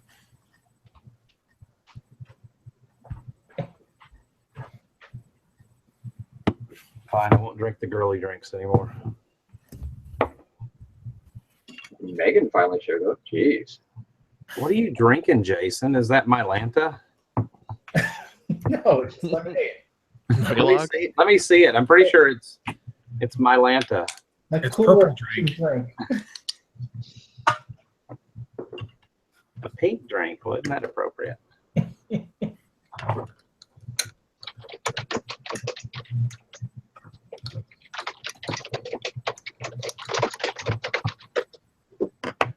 It's a pink drink. Hudson 555X asked if I have my catchphrase yet. The answer is no.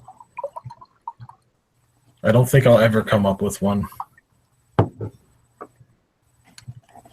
My inability to come up with a phrase from my beginning segment to my next segment has become just part of the show, the daily videos now. Mr. Sadie said he's already looking forward to his annual turkey picture from me this year. You know, apparently I found out today, because we were going to be doing, our daughter wants to do Thanksgiving, and then of course we got to do Tristan's dad and her uncle here at the house, because one's a widower and the other one's single and middle-aged. So it's the two guys that don't have anywhere to go, and we love them, so it'd be great to be here. So we're going to have to do two Thanksgivings, and apparently I'm in charge of 2 turkeys. So I've got to figure out how I'm going to do that, because I'm going to brine them this year. And our deep freeze kind of quit working like about a month and a half ago, so I've got to buy a new deep freeze in the next week too. Which they're cheap. That's the thing. You know, I found one the other day that was used, and they want $149 at the Magic Chef. I'm like, they're $138 brand new at Home Depot or Lowe's. So, but I stock up on turkeys. Like Kroger's running them right now for 49 cents a pound.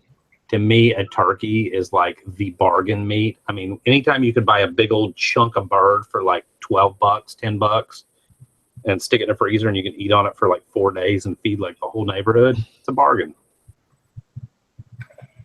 Except when you make bacon out of it. That sucks. Sorry, I didn't mean to talk about recipes. My bad. Turkey bacon sucks. Turkey bacon does suck. Audience, you better write that down one of the few times Jim and I agree on something. Tristan said we're doing 2 turkeys. Yeah, apparently we have to do one for here and one for at Windsor's house. Or we can make your dad and your uncle just be like, hey, this year we're doing duck. I really want to do a duck. A couple whole ducks. You do a turducken. No, screw that. Don't stuff a bird inside an animal, inside another bird, inside an animal. We're going out to eat for Thanksgiving. Why don't you do it? You could do a toe fucking. Well, no, Scott and his wife, can I say, well, I don't know if you want to say where you go, but y'all go to freaking the nicest hotel in town and eat the buffet. And I'm like, why can't we do that? Our whole family's going this year. It's going to be cool. I don't know your family, but if it means I don't have to cook, I'm all for that. One year when we lived in Tampa, we went to Busch Gardens instead of going and visiting my parents. See, that's awesome. Yeah. I go over to my in-laws' house, and we have a Mediterranean, so it's all Mediterranean food for Thanksgiving. And then on Thanksgiving Day, I'm going to be frying a turkey this year. So. The whole frying thing, my dad did it, you know, when I was a kid. It became really popular first in the 80s or whatever. And I'm just like, I guess my biggest thing with frying a turkey is, number one, if I buy that much oil, it's just going to get thrown away when I'm done. Well, the good thing about this, I mean, it's an indoor. I mean, it's a huge fryer. It's about that big, but I mean, it'll do a 20-pound turkey. I won't get one anywhere near that big, but it only uses 2 gallons of oil. So it's actually right. You could buy one. What about smoking a turkey? I bet Scott could roll it. You can. My my brother-in-law smokes a turkey every year, so Scott got that joke. You could buy one of those grease burning Volkswagens. Get Volkswagen Golf with the grease burning attachment. So how much oil does that take, Eric? Sorry. just 2 gallons. Yeah, I mean, that's fairly cheap. I mean, use a decent oil, though. I like peanut oil, but unless somebody has a peanut allergy, but Yeah, that's probably what I'll use is peanut oil. which is going to be a little pricier, but it just better. You don't have, and if you fry anything else, you don't have as much taste transfer with peanut Yeah, oil. I mean it's designed. The nice thing is it's a really nice little fryer. I mean it's got a little spout that will help you drain the oil out, and you can use it to cook other things. So you can use it as a roaster and everything else. You don't just have to use it as a turkey fryer. So, but yeah, it'll be interesting. I've never done that before, so.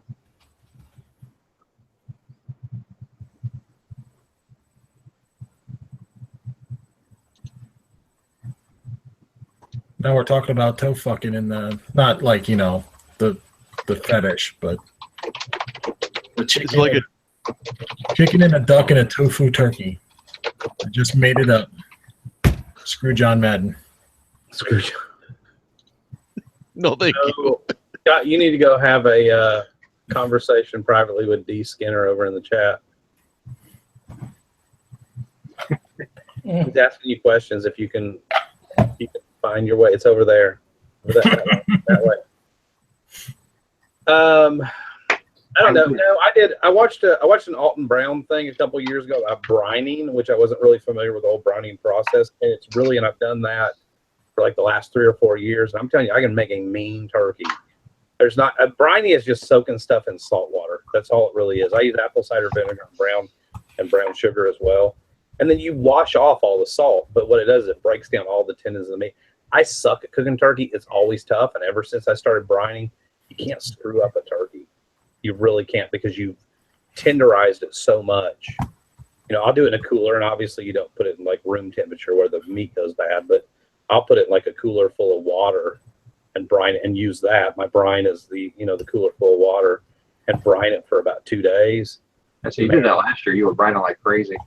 Yeah, and it makes and well, we had a rosemary bush in the garden, and I used rosemary as well, but I think it's full of poison ivy now, so I'm pretty sure I'm not going to brine with poison ivy this year. But oh, Jim has a rosemary bush, though. Jim, y'all have a big old rosemary bush, don't you? We do. Yeah, How much do you want for about this much rosemary? I don't know. Just come and take it. I'll buy it from you. It's expensive in the store. You need to at least make some money off of it. No, come and get it. Doesn't matter. Screw that. I'd charge you if I had a rosemary bush and you wanted some. Oh, you're a dick then. Hey, there's nothing wrong with making money. I offered to buy it. You just drop a couple of cans of Coors Light in his driveway while you're there. I mean, that's all. You know, and Yeah, I just put marinate the stuff rosemary in a little sandwich bag. Beer is the best meat tenderizer, and I will buy cheap beer for that. When you guys make the rosemary transfer, though, just put the rosemary in a little sandwich bag. You know, make sure it's nice and dry too and crumpled up, and then just out on the apron in front of all the neighbors, pass over the bag, and then Dusty gives you the cash, and you pass. Or you could pass Dusty the bag of go to the rosemary. police station where they have the camera there and do it in a safe place. That way you don't have to worry about it. So. Yeah. I'm now copying and pasting the butterball turkey recipe. And the other key to cooking a turkey is low and slow. And I don't care what your grandma told you about not opening the oven or whatever.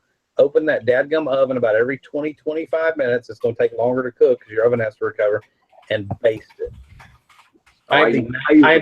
Apparently, Tristan calls me this all the time. I am the master baster. So Oh, nice. I use the bag. I never have to worry about that. Yeah, we do the bag turkey too. Yeah, you don't have to baste it. I mean, when it comes out, the meat's pretty much falling off the bone. The bag's great because you're steaming your turkey. But think about if you're doing rosemary and everything else in the cavity, that juice and that flavor is not getting back up into that meat. Yeah, well, I'm not doing that. I don't know, but that bag turkey's pretty damn good. I don't know what they season it with, but it's good. I would never go back. Once I went bag, I'd never go back. You open a bottle of wine at about 9:30, 10 o'clock on Thanksgiving morning because you know the in-laws are coming over anyhow. And then you get in the kitchen and you just don't care. And Yeah, you if I list could do that stuff with the everywhere. bag, I'll just pretend I'm basting it.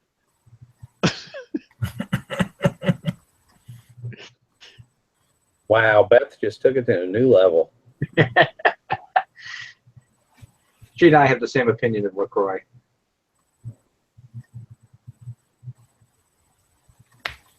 Penny Pinch and Mom says that you do it 500 degrees in the oven. She blasts it. Yeah. Yeah. Nukes it. So I think I'm like 375 or something.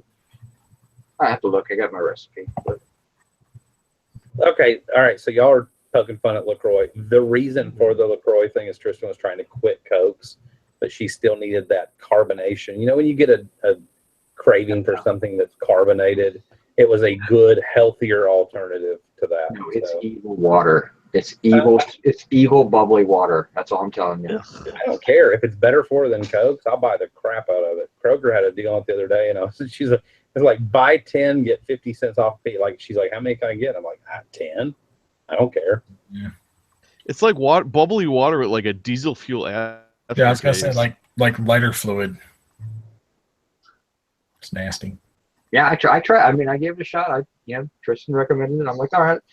If it's a little healthier, I'll try it. And it's like, oh my God, I now know what evil tastes like. We went on a long ride with the dog. I drink bottled water, and she doesn't like just regular, bottled water. So it's her. She still gets her bubbly, but she's drinking. It's I said he enjoys it great. I mean, We had the dog along on a really hot day, and the dog wouldn't. We had a bowl in the car. I poured it into a bowl. The dog wouldn't drink it, and the dog drinks out of old nasty mud puddles. And the dog wouldn't touch it. That tells you something. Just say it.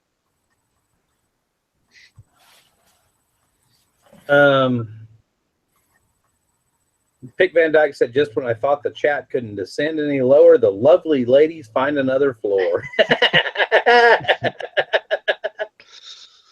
That's awesome. I don't care for LaCroix either, but if it was that, but I also I'll drink just straight up. We have a water cooler and get bottled water, and I drink a gallon and a half a day, and I don't mind just plain water. But she can't do just that. Going on Grumpy said, Tris, try Pure Aqua from Aldi. We've tried a couple different ones. yeah, all these water's actually pretty decent. The Pure Aqua? Yeah. Is it flavor? I mean, she needs the flavor thing, though. I like drinking from Dollar General. They have the Clover Valley flavored carbonated water. It's like 79 cents for a liter. The one I like, they don't make anymore, and they always rumor about it, bringing it back. Does anybody remember Clearly Canadian, the blackberry they had? Mm-hmm. It was fantastic, and you can't find there's I literally get on the internet and search for it, and they talk about bringing the flavor back every now and then. Everybody's like, oh, win, but they never do. Mm. I didn't know if Clearly Canadian's in business anymore, but. Pick Van Dyke said, I usually catch the morning show where everyone is slightly more well-behaved.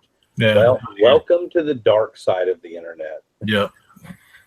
Not here. Also known as Jim's channel. Mm-hmm.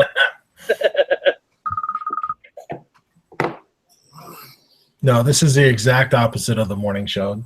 Like I said at the top, morning show, best show on YouTube as far as resellers are concerned. I'm not going to give Dulcie that much credit. This show, gutter. Yeah, worst show on YouTube. Oh boy. We try to please. We're showing our range is what it is. Yes. It's YouTube. It's YouTube after dark. The dark side of YouTube. Yeah. From Snow Mexicans. That's awesome. Reselling after dark. No, when I was trying to come up with a name for the show, I was thinking about the reselling after dark and different like adult themed Can we get rid of the whole happy hour thing? It's just such BS. Nobody here is happy, except Scott. I'm happy. right now. Scott's happy. I just sold a vintage massager. Scott's about to munch on his beard. That's how happy he is. He's like, this is so good. So you thought about different names? Yeah, and just, I didn't want to attract that kind of a chat. Look at what we've become. And not attracting that kind of a chat. Yeah. No, I couldn't have asked for a better show theme, and tonight's chat's on fire. Reseller hot mess. Okay, I think they're picking on you, Pick Van Dyke. You got to figure out Beth and Robin's sense of humor, which is pretty much just, yeah, you figured it out. Never mind. Hey, am I offended? Said Beth. What is Reseller hot mess? Is that and a show? Margot? I'll throw Margot in that mix too. Yeah. Reseller hot mess, because that's a great name for a show with a bunch of guys on it. Yeah.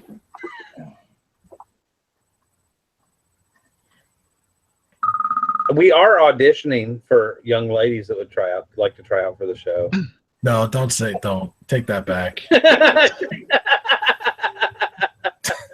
That was you have to show up at our houses, bring your casting couch and all yeah, that. that was very porn directory. No. I didn't mean it that way. I know, but just the way it came out. Yeah, you guys watch the news with the lawsuits and stuff. I mean, I don't want to get in politics. No, I mean, it's not, just watch the news. It's totally not a sexist show, but it's 1, 2, 3, 6 guys that hang out with each other all day long because we're guys and we sit around belch and fart and make guy jokes or whatever. And so it just kind of one day happened that way, that we all kind of ended up on a show together. Yeah. And if you've worked at Hooters before, you're a shoo-in. Take that. No, Jason, take that back. No. If you've ever been to Toots in Murfreesboro, you're okay. And I just became Harvey Weinstein. Really? Yeah. Yeah.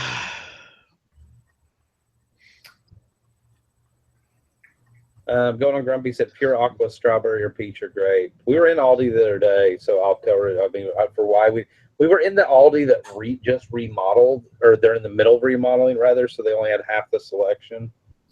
But she's always looking for new brands. I mean, LaCroix's a little pricier. There was one that we liked. The thing with the sparkling waters is, and well, you probably know that, Barbara. You got to watch them because a lot of them have aspartame. They won't say it, and you won't realize it until you check the label out. And we don't do artificial sweeteners at all, like not even Splenda. I mean, I'm not anti-Splenda. I'm anti like aspartame and stuff, but she just likes this straight up. It's carbonated water and natural flavorings. I use high fructose corn syrup. That seems to work for me. Sometimes sugar. Those are my two sweeteners. I use that in Sweet and Low, and it's great. Yeah.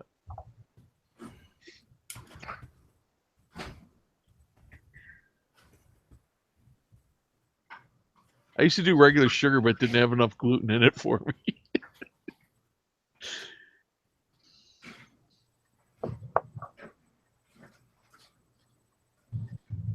Now the usual suspects are saying that they're ruining the show. Uh-oh. We would have ended the show at like 40 minutes. Yeah, or booted you out, but you haven't been booted, which means we like you. And I think we're going till midnight. I was gonna say, and you have a wrench. I was gonna say, and you have a wrench by your name, but yeah, sorry, wrong channel.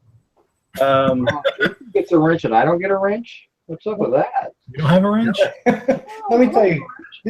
Let me go. You get a wrench. You get a wrench. And you get a wrench. I'm not happy until my whole chat is wrenches. This show is, the show is running long when my dog has screwed the bed 4 times now. Can you move the bed back over there behind you so we can at least have something to watch? Yeah, I mean, we'll throw some dollars at it. Down the way.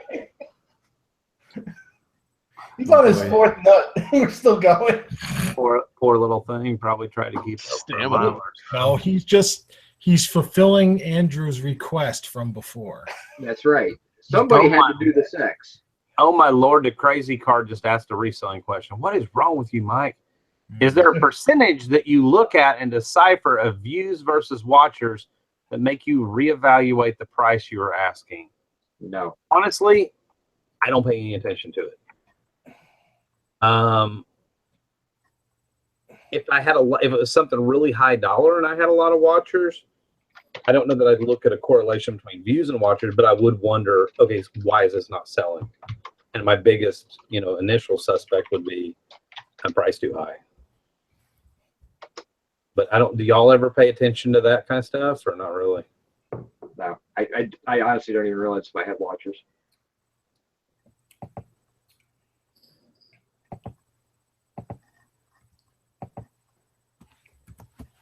Oh, great idea, Scott. I don't do that. Me either. Drugs are bad. Kids, if you're watching at home, this is bad. Except for you, Jacob. Carry on. Is Joni watching? No. She didn't get any rest last night, like 2 hours, so she's already gone to bed.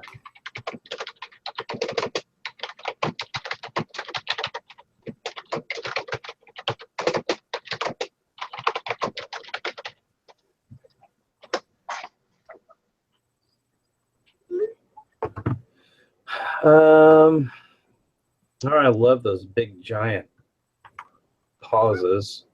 Yeah. I got a wrench. Yeah, you got a wrench. Son of a bitch! I was just gonna put him in timeout.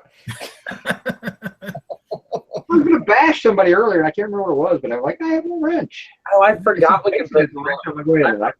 I forgot we can put people in timeout. Mm-hmm. How long does it put them in timeout for? I don't know, but I figured if I tagged Eric, it wouldn't matter.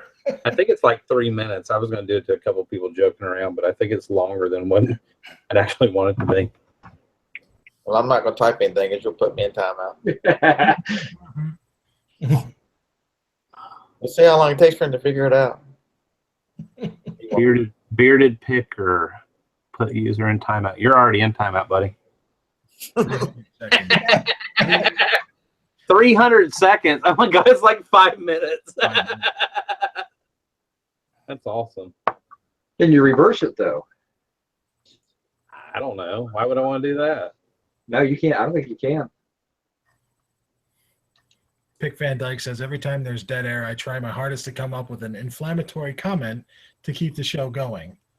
Just since I'm in timeout, Dusty, this is for you. Oh, I just put you in timeout again. Sorry, now you're in timeout for 600 seconds. Ah, shit.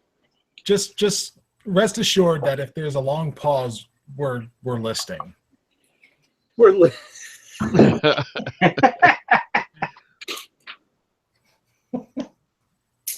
Are you in the Bates Motel?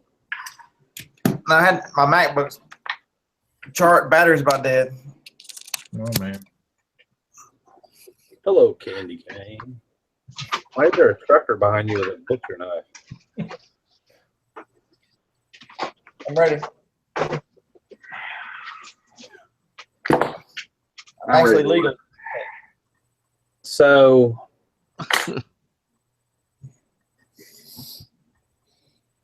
What time does the escort get there, Scott?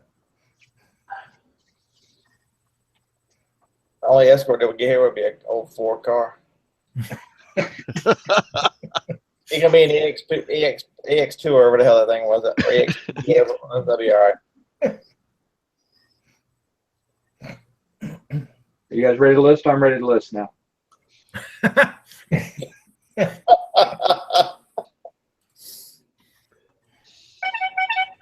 What a douche.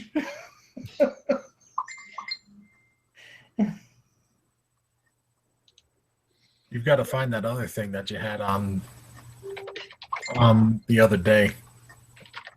The square. Oh, yeah, it's around here somewhere. Because that was some funny shit.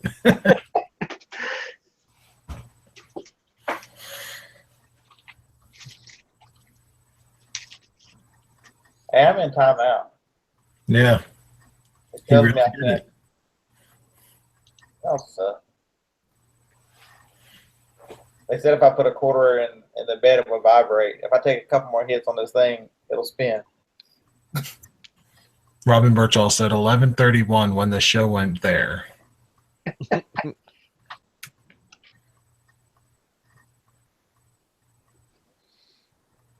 man, wish I knew what that meant.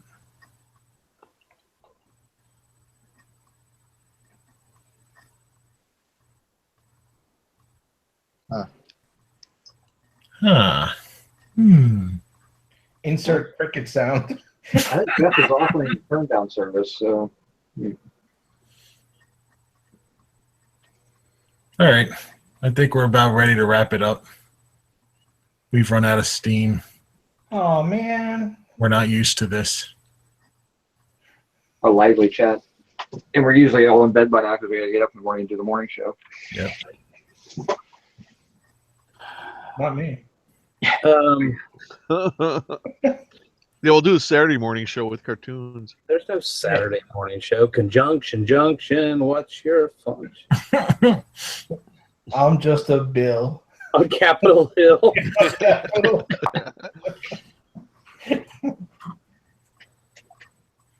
Wow. American Melting Pot one. I can't remember. But.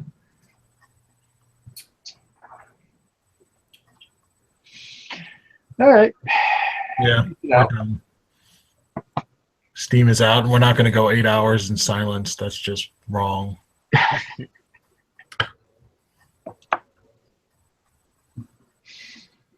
Wait, aren't we all supposed to just turn our cameras off and leave them that way? I'll be right back. I'll be right back. Yeah. 45 minutes later. All right. See y'all later. Now we're getting catty. See ya. All right.